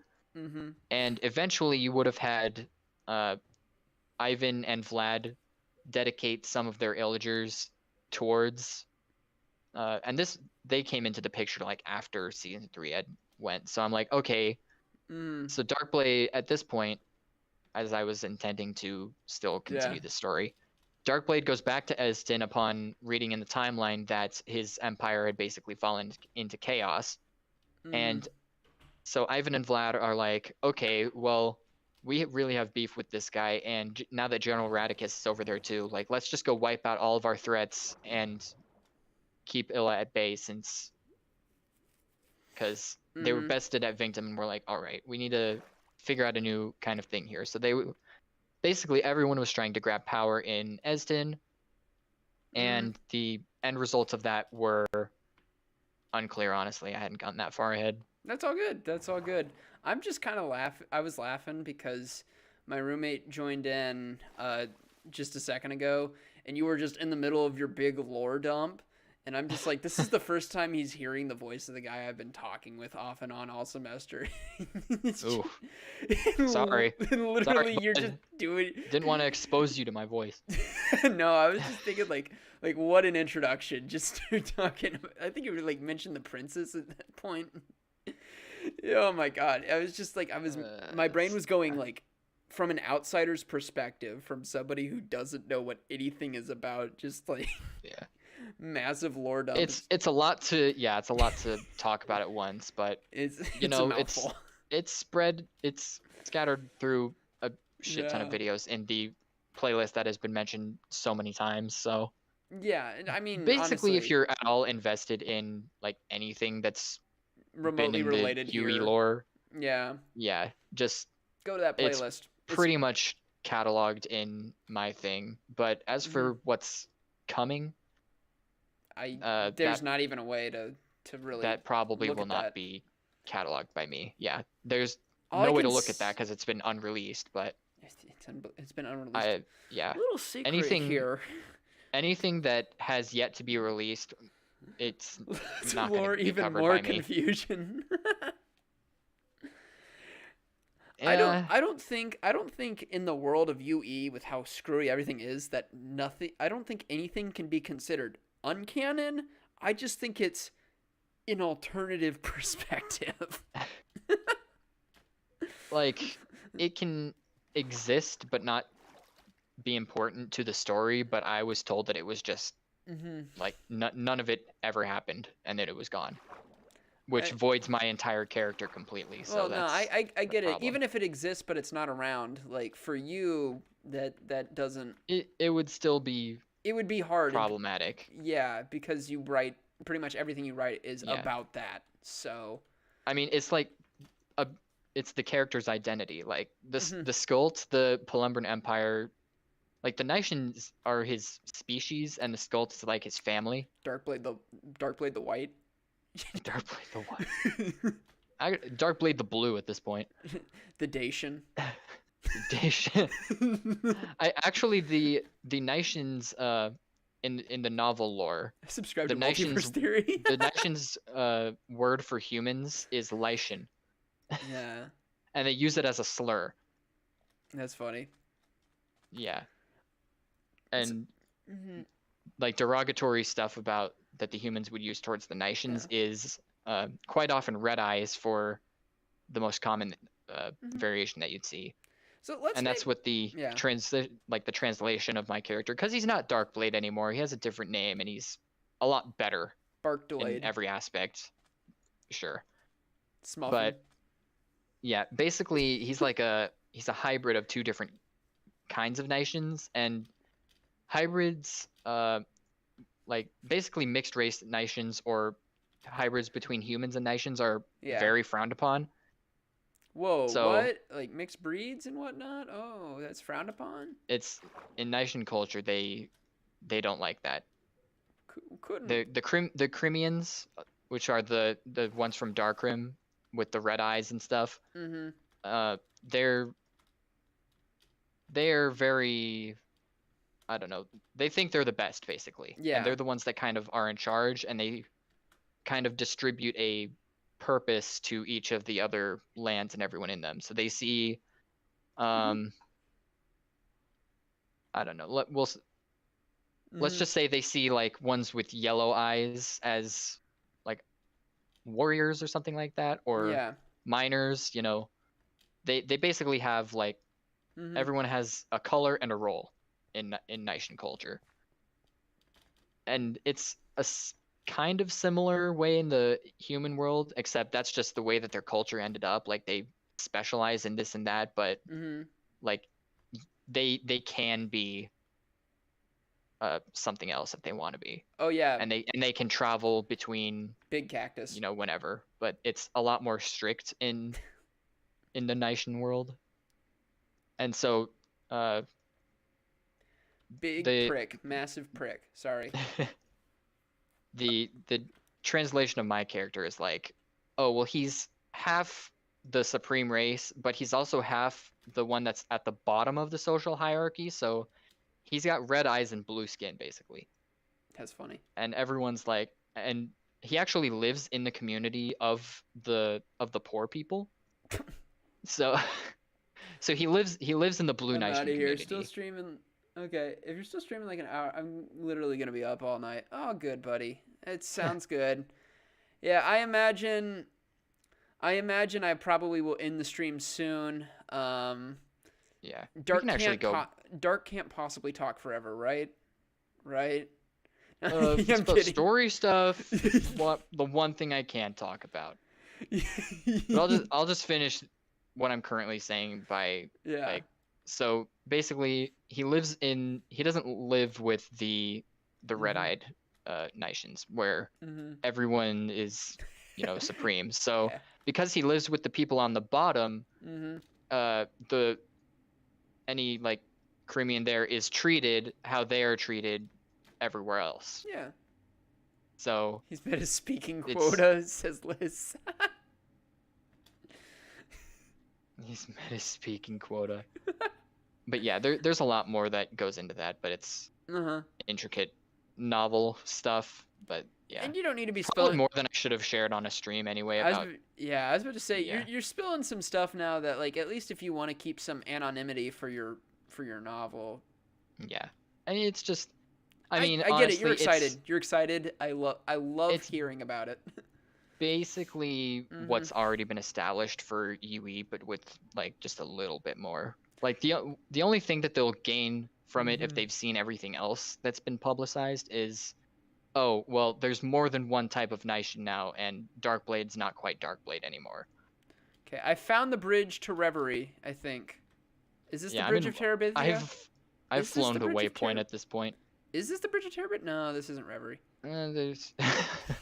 This isn't Reverie. I don't know. I can go find Reverie. I think we've seen every kind of place of importance. We could go to Wellspire, Reverie, Madeira. Reverie or Madeira, you pick your poison and teleport me there. All right. Well, Reverie is the sign I see, so we'll just go there first. Okay, I kind of know what this place is. Greyblade. Greyblade. Let it rip. The chat comes up. It's delayed for me. That's probably because that's probably because it's like if I need to delete anything or something, if somebody says a bad word. Yeah. You'll find Lantern's Way first. All right. I'm in the Dennis's Alley. Dennis's Alley. Dennis's Alley. Not to be confused with Denizen's Alley. Yeah. Yeah, I've been like corrected on what is and isn't Denizen's Alley so many times. Apparently it's like just the cave network underneath Reverie. It's not the lava tunnels. So I was like, okay, Denizen's Alley can just be the caves under Reverie, like you said, but Dennis's Alley, that can be the lava network. Dennis's. It's funny. I was like, I wanted to dedicate an episode to riding a Strider through the entirety of Dennis's Alley. Yeah, Dennis's Alley. But then I figured that it's not actually all connected. So I'm like, man, I want to just cover every volcano on the back of Mr. Shivers and have him not shiver anymore. But also, I realize this is for a very niche group of people, but I noticed that Reverie, now that I'm familiar with Morrowind, it's basically like mini Morrowind. From Skyrim. I know that's for a very niche group, but it's just something I noticed. It's like the look of it, the aesthetic, the mushrooms. All looks like that. Everyone talking about how Kento can't build a roof, and I'm like, oh yeah, this was Kento's build, and I had to put a roof on it.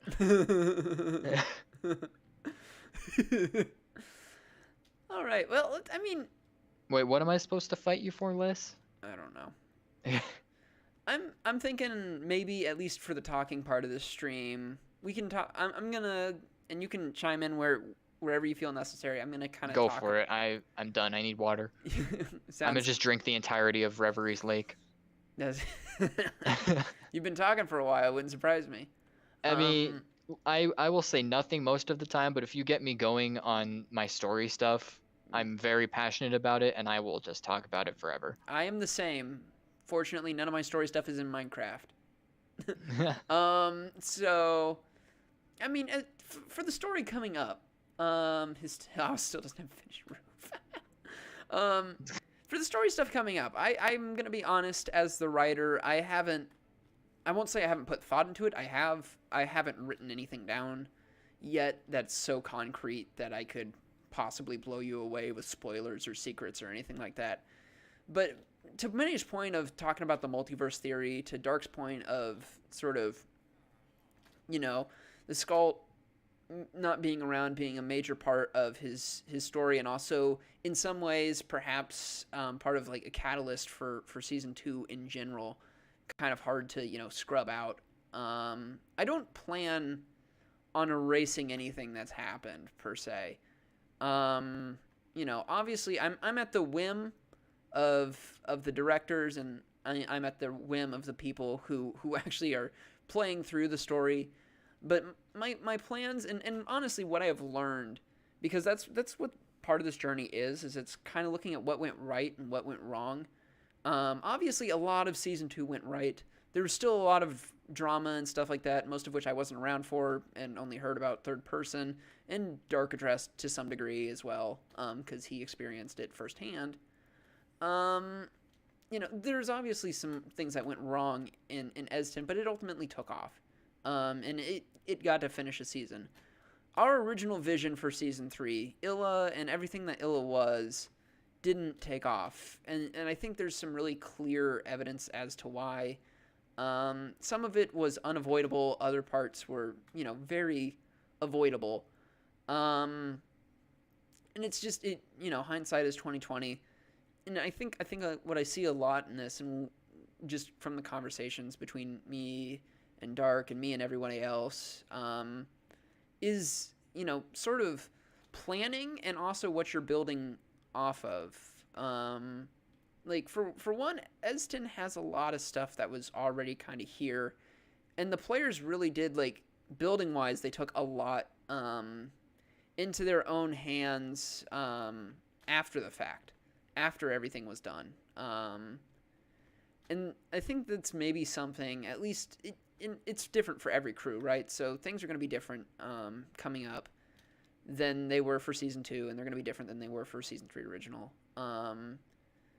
But it seems to me that at least with where season 3 is heading, and the sort of style of things as it is on that new area, it's set to be successful, at least from a map perspective. And I think that will definitely help it, because I think part of Illa's failure was just its map. It was too much design and not enough people to design it. Yeah, it was too big, but we were like, oh, we want every biome in here, like Esden was. Yeah, well, we want every biome in here. We want every town to have a purpose. Yeah, we wanted a lot of things to work with too, because like, we had a lot of ideas. Yeah, and they weren't bad ideas. In fact, I still think from a story perspective, the Illa story, if it were navigated in some way that, I don't know, maybe it was like a novel the way that you're doing, or maybe still in Minecraft, but you had a whole team of builders behind it. I feel like navigated differently. It was a working story. It wasn't narratively poorly written. It was just badly executed. And I think it made more logical sense than the season 2 one, in my opinion, but maybe that's just because it was kind of a more grounded kind of thing. And I'm using that very loosely because we had freaking Duel of the Fates bunker and everything, but we had Duel of the Fates, we had Nuketown, and yeah, the narrative itself, like, there were no deities or any kind of that. The only really magic that there was illusions and friendship. Not quite. Definitely none of that. But the totems of undying, which were an element in the game already. Yeah. And yeah, I just wrote a backstory for them. and I mean, yeah, you do bring up another interesting point, is that we had a lot more grounded element. And I don't think that's something that was a bad or a good. I think that's something that ultimately will probably stay the same going into this new season. It's just going to be obviously grounded in something different. Yeah. And yeah, and I think it's just server mismanagement and having the roles necessary to do all of the jobs. I think that was a very big and important part that we missed out on. Yeah. Um, I think a very important element Mhm. for Illa's story was that when writing all of the lore for it, I made sure that everything had a Mhm. cause and effect. Yeah. And I don't remember much about the Esden story, Mhm. but then again, I did basically write the Illa one. Mhm. But I was still not very clear on a lot of like why Tatros did what he did, besides just like, oh, he just wants power, I guess. I don't Illa know. was gonna go into that because I was writing that side of things. And I did intend to Yeah, I actually think answer we some of those had like some questions. kind of Tatros like We actually did bit. have a, like, you said no gods, which was sort of true. The gods took a back seat, but Yeah. we had some really interesting stuff going on with Yeah. I think Tristan, we were gonna put Sylvan, like and something Tatros. about Tatros because it wasn't clear what happened to him afterwards. So we were gonna at some point jump on that, but like Hmm. Illa itself, the story was not centered around Yeah, any gods at all. it's just done in a Illa way. didn't Yeah. really have gods, if I remember correctly. Well, I I don't. mean, I think they might have worshipped yeah, something, but I don't. I don't really know if there definitely they wasn't were any scientists really by character. nature. Yeah, They were more they were. scientists by nature. Yeah, no, I understand what you're saying, Minnie. Right now, we're kind of looking at, you know, accessibility mods being a thing should help with previous issues, though. Yeah. Now, I know accessibility was a personal issue for you, and I'm not And going we to were say that. working on that. Like we were working on finding Mm-hmm. solutions to that. It's just It, it was a lot for just two people to do who had no yeah. experience doing the things that were asked of us. Like we can write a Mm-hmm. story, and that's why the story elements were good. And we could Yeah, we can't even run a build a community few was kind of the things. problem. Yeah, because Uh-huh. I mean, I don't even remember how much Kento really had to do with that one. Also, I'm in Madeira if you want to teleport. Oh, cool. You're in Madeira. Yeah, I'm just kind of flying around and kind of gl- glazing, eyeball glazing over some of these things. Yeah, we can. Actually, I'm gonna just go on the bridge of Terabithia, and then I'll tell you when to teleport me, just to kind of review it. And also, this thing has a really cool roller coaster sort of thing under it. So if you don't feel like walking over it, you can actually ride under it. I always thought that was really cool. Um, yeah, I know there was a lot of personal issues for you with that mini. And I definitely understand. If I didn't then, I think I did then. But if I didn't then, I understand now kind of your criticism of not wanting it to be a thing that had to be fixed, but being a thing that was already implemented. And again, that just came down to lack of experience. Um, you know, and we already have. If those things will be an issue in the future, we have a bigger team, hopefully, that I think can catch that earlier on versus just me and Dark, two dumb writers. Yeah, like this new iteration, Uh-huh. it's got story people, it's got uh, Mm-hmm. server people, it's got basically whoever You can teleport me now. whoever needs to be here. All right, Yeah. So there's a lot of good going in. Um. and Yeah. yeah, so you're And. you're like the writer, right? And then Mm-hmm. this morbid curiosity, is that his name? He's sort of the implementer, we'll call Yeah, him. like he's the one who kind of puts it into action. Like More or I, less, I yeah. assume he I assume he would be like the one who builds the stuff or like does the commands or whatever to Yeah, make the story a reality. I put it in Word, he puts it in reality. Yeah. Yeah. And then there's people who like will run plugins and server stuff and manage Mhm. all that. Exactly. So that's a good way to it's a much Mhm. better way to divide it up instead of just having Mhm. people who write it having to also make it into Somehow a build physical it and reality. And yeah. yeah, like we have to build it, we have Mhm. to program everything. we have to make it accessible to everybody and all on really short notice. Yeah, and honestly, I mean, I still think that things are a bit short notice for this, but we do at least have a map with some pre-built structures and stuff like that. So, that part's looking up. Yeah, I don't know where the map came from, but I've seen the map. It will work. I will just leave it at that. yeah. But yeah. I don't know why I don't know why it was worded that like, oh, you're just giving input to someone else, and that I'm doing the same as you when I'm really not. And that's by choice, but also with the fact that I'm not getting paid.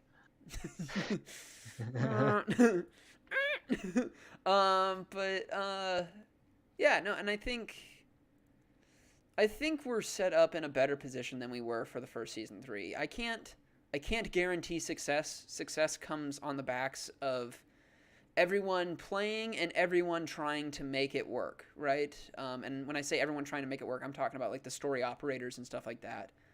Success comes on the back of not just me, but everybody around.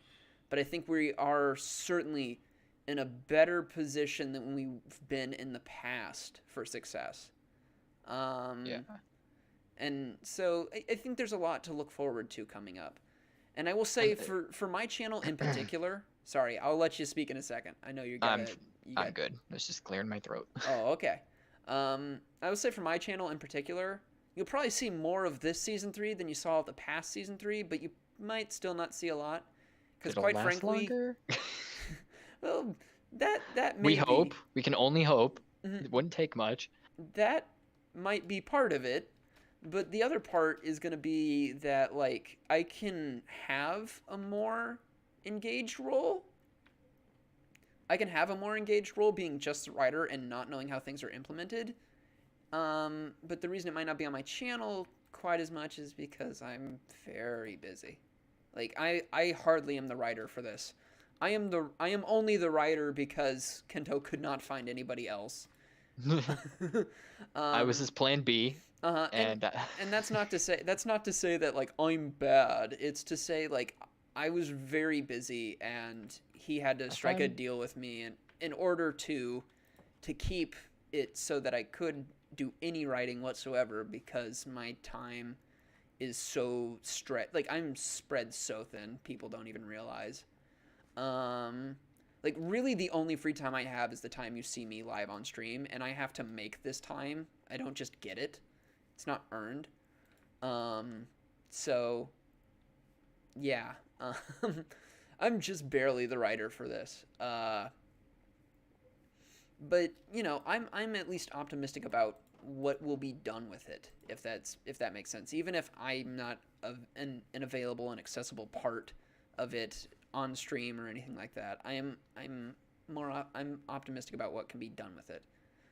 I mean, is there really anything else I want to say about it? I don't know. I would just like to say that go ahead. In terms of my likely lack of participation, if I do anything, it'll probably just be to hunt down Whole Man. but I mean, in terms of the either cutting the Skult and the Nishans and stuff and erasing. I mean, Illa is, at least everything we did there is erased. And if like we're not allowed to talk about the Skult, again, that kind of voids my character, which means I can't really participate. So yeah, it's like the story itself is being repurposed in a much better way. I'm gonna make novels about a lot of this stuff, and it's not none of it is going to be identical to what has been published in Unknown Empire, and I'm only taking out of UE what I put into it to make those novels. Yeah. So no one else's,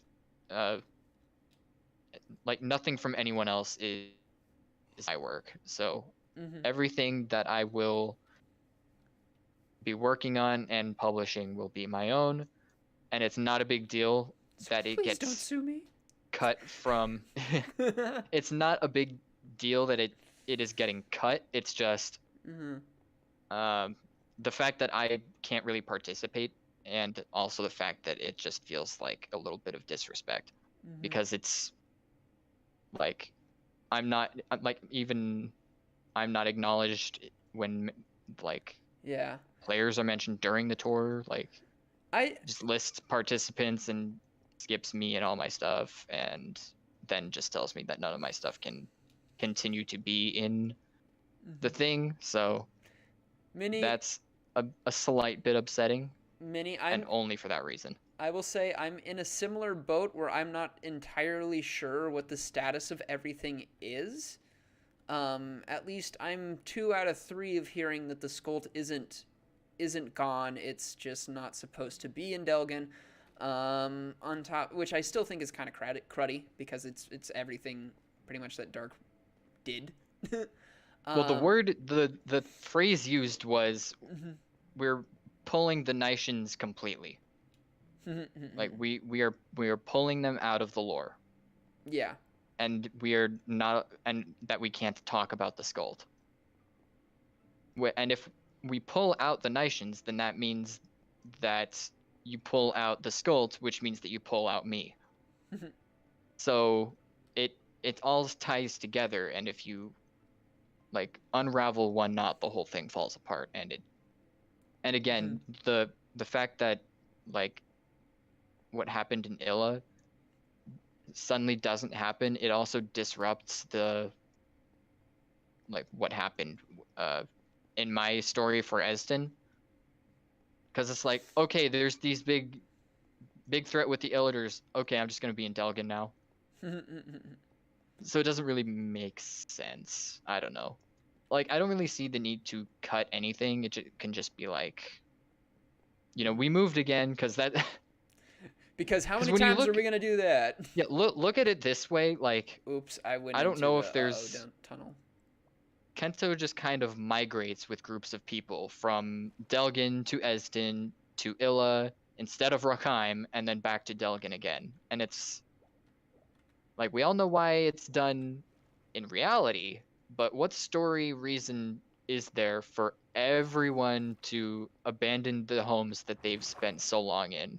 I know it's popular with no one, but at least from a writing perspective, the easier way of doing that would be to actually leave Illa canon, say everybody died in the Battle of Vinctum, and then you have an entirely new cast. That would be that would be such an easy way, because people really should have died in Vinctum. Yeah.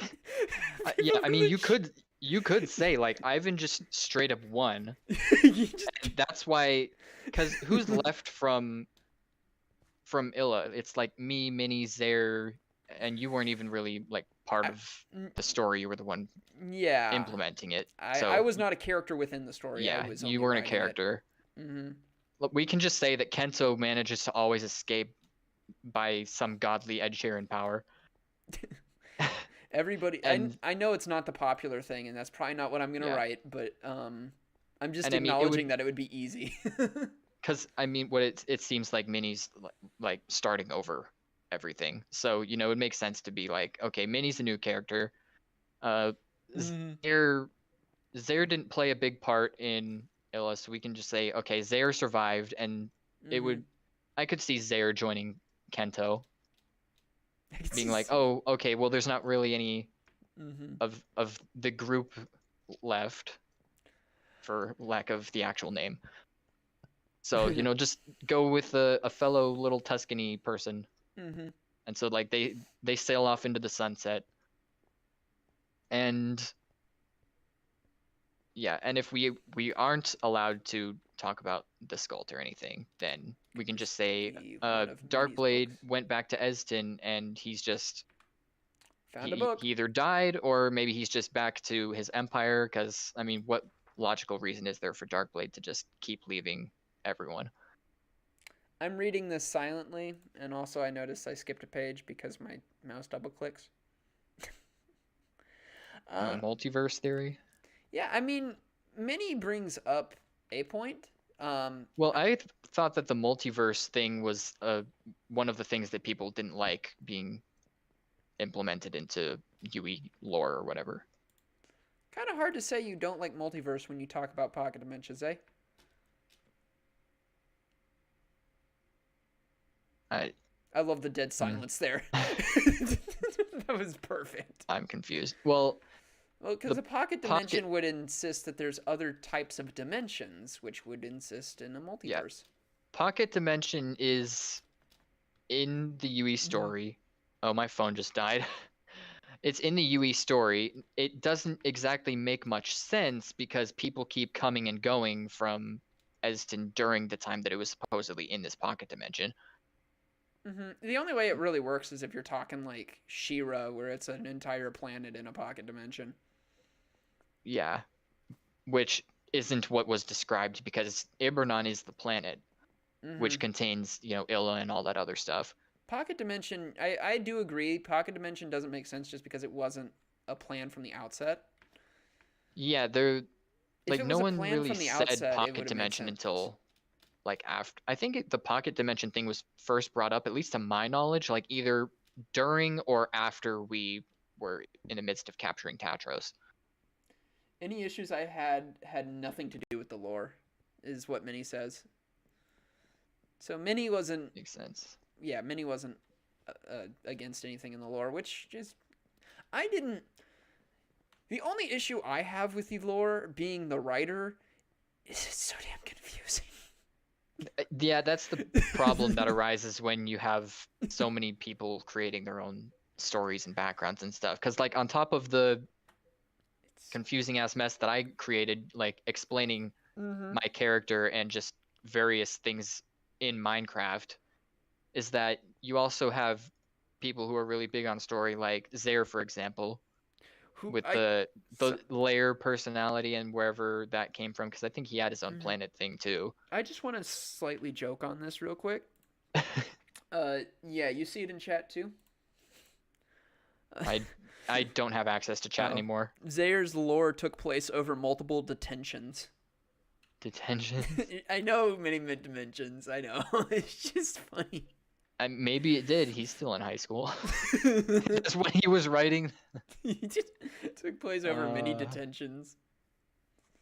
I was trying to find the inside of how to get inside, because there's a secret thing inside of here. Yeah, there's a door. I think you have to break a block or something to find the button. Here we go. But you can just go into spectator mode and just fly into it. That's what I did. Don't tell me what to do.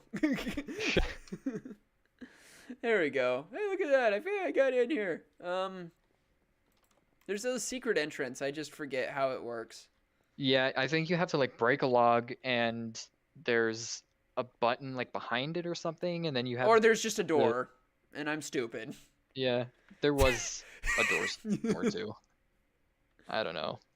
Go to craft storage. I remember it was this is for Minchino clan only, but I'm in Madeira as she says that, and I find the door. Oh, sorry. I'm just reminding. I keep forgetting. I'm just quoting the thing. I don't know the story behind that. It's okay. I just heard the... It's okay. Yeah. I saw briefly one time that you can't talk about it anymore. Yeah. It's okay. It's for faction only. Me not being in faction. Yes. But being a massive troll. Press this button and goes inside. Anyway.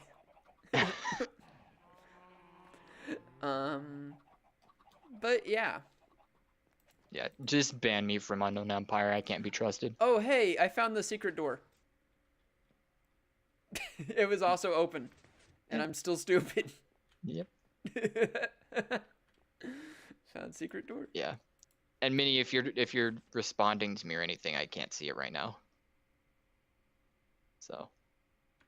Actually, well, if I pull it up on my computer, I'd be hearing... Well, I could mute it, actually. Yeah. I'll have to clarify that later. Yeah, if it is as I remember it, I understand. I just also know that not everybody is in the loop.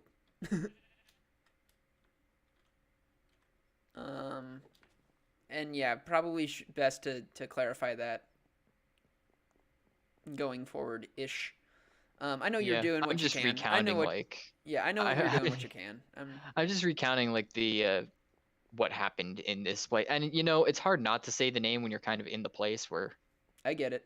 the thing is. I'm just gonna leave. Yeah, yeah, I know.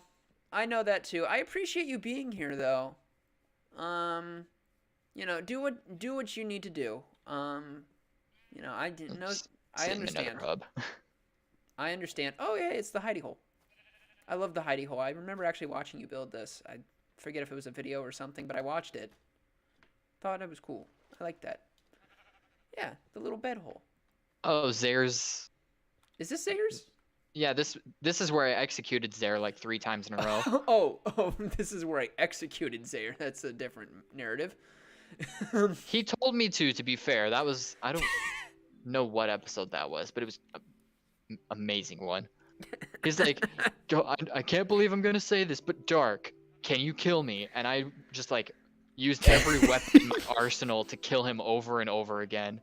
Because he wanted to test his spawn point. So I'm like, okay, I'll use my bow, then I'll use the Volt Blade. You're like, permission granted? And then, and then he's like, okay, but once I get my items, you can't kill me anymore. And I just like shot him in the back. Yeah. I can keep killing you if you never reach your items. That's funny.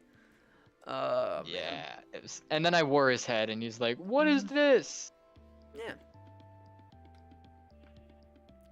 So I mean, I honestly have like nothing else to add to this stream here. I think we've covered pretty much everything ad nauseum to the effect that I wanted to. It's just nice to kind of hang out here now. I don't know the story. I can see chat now. I don't know what is behind it. I just saw once briefly that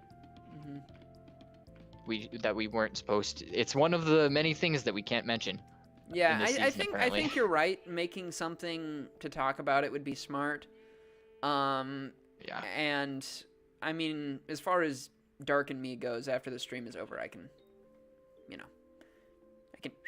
But yeah. No, I've pretty much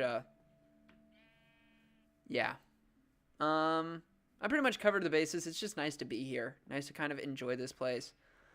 It will probably take me an effort, but I'll make sure that the appropriate links to this stuff are down in the description below after the stream is over.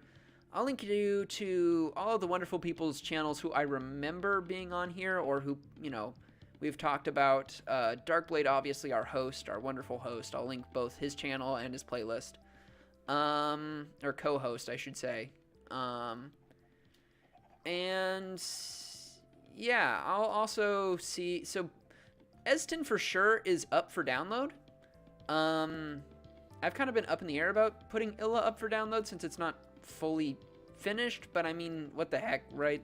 Probably could do it. Probably as finished as it will ever be. Yeah, it would only ever get slightly more finished and probably not in any meaningful way. Yeah. So I'll have to look into putting it up. At least Illa will see a lot of it. It's not the end for Illa, because at least for my novels, I'm taking a lot of elements from it, and especially the names of a lot of the regions and stuff will be used in that. Liz, having been the only one who's read any of the stuff on that besides me, all good, would know. Yeah. I don't even think she knows about the Illa lore though, so. And Illa's really close to my heart because much like Dark, he and I worked together on it, and it took a lot of effort, and it took a lot of frustration, some tears, some laughs. Like, it took a lot out of us. Extra tears. Just lots of tears. Spending entire nights with Muffin, building libraries on his behalf. One more still echoes in my mind. Can you imagine, like, how much stuff I would have had to build if it kept going? Libraries upon libraries. Of lore. All lore for one pastry. Yeah. By the time we got to Tesca, it'd be like, Matt, you just have me build friggin' Coruscant. Yeah. Just like cover the entire landscape in just libraries, multi-level libraries. I want all bookshelves. Don't even use Yeah. wood blocks anymore. I did do a biome survival Mm-hmm. video in the Tesca region because Tesca consisted of Badlands, jungle, and snowy tundra all bordering each other. Yep. And it was just the most unnaturally amazing place ever, and that's why I wanted to live there so badly. Yeah. This is like, oh, I could have like I was gonna make a fire and ice kingdom with like warped and crimson wood. If you don't do a best man speech, just keep saying one more over and over again.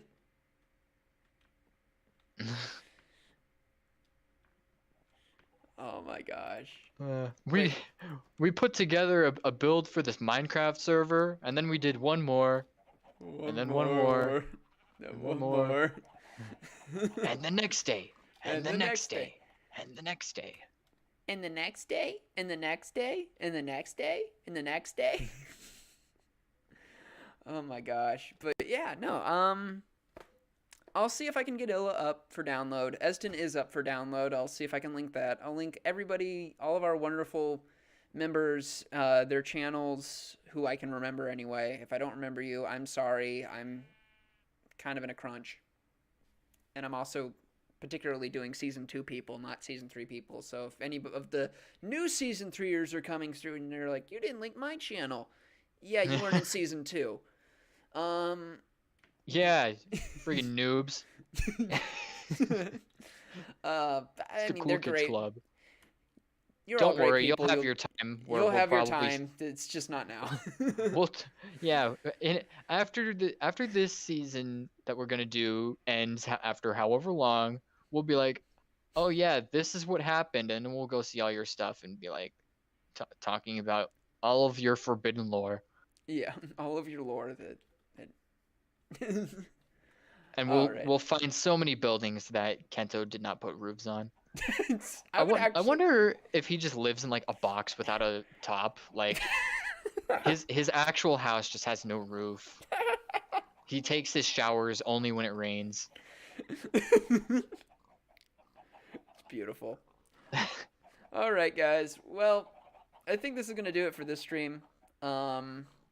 I'm satisfied. You satisfied? Anything else you need to say? I don't think so. I think we've covered everything that needs to be covered.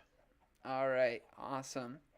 So yeah, I mean, everybody who came out, thank you all for watching. I know it's probably a lot of UE members, but I hope that you guys, from my regular subscriber feed who aren't UE members, took a little bit of interest in this.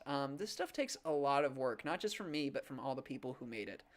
Let's be like, I'm so sick of this guy. More specifically me, after hearing me talk about my writing for like however many minutes. Yeah, the consequences of caring about someone. I have to listen to this shit even when the stream ends. But yeah, no, this is it takes a lot of effort from everybody involved. From me, from Dark in Season 3 for sure. Just like all these cool builds, obviously, from everybody who was on the server back when Season 2 was hot and poppin'. You know, the writers especially as well. Always be kind to your writers. And if you're ever going to do an SMP, make sure you got a lot of people covering a lot of bases, because 2 people is not enough for an SMP. And if you are in a situation where it's 2 people covering all the shit, like, go easy on them. Because it's a lot of work. It's a lot of work. And this is talking for large SMP groups. If it's a SMP with 2 people working on it and you got a total group of 3 and it's just a good group of friends, scenarios change. But if you're trying to do something on a professional big scale like we did, if you're trying to do something big-esque, you want to make sure you got a crew to cover your bases. Yeah, no, that's it. That's all I got to say. That's everything. At least I'm telling myself that's everything. So yeah, thank you guys all for watching. I really appreciate you coming out. Hopefully this gave you a little background on me, on my friend Dark, on some of the cool stuff that we've done behind the scenes, some of the cool stuff I'll continue to do behind the scenes, and things that I'm passionate about. I love stories, dark love stories. And if it's up to me, he's going to be in more streams coming up. Oh, no. Oh, no. Oh, no. I had to. Where the hell am I? Waypoint? Good question. No, Fort the Kids. I'm in Fort the Kids. You're home. There's a stack of Gamer for Godheads and Ghost 456 Just scattered tea along the ground. and potatoes. Jesus Christ, how many stacks of shit? Dude. Oh, it's the new head that was just dropped because I killed you again. Anyway, thank you all for 66 watching. muffin heads. Thank you all for 65 gamer watching. heads. You're amazing. You're awesome. The ones who watched, the ones who came, the ones who saw, the ones who are still seeing. And have fun. Good luck. Don't die. Catch you on the flip.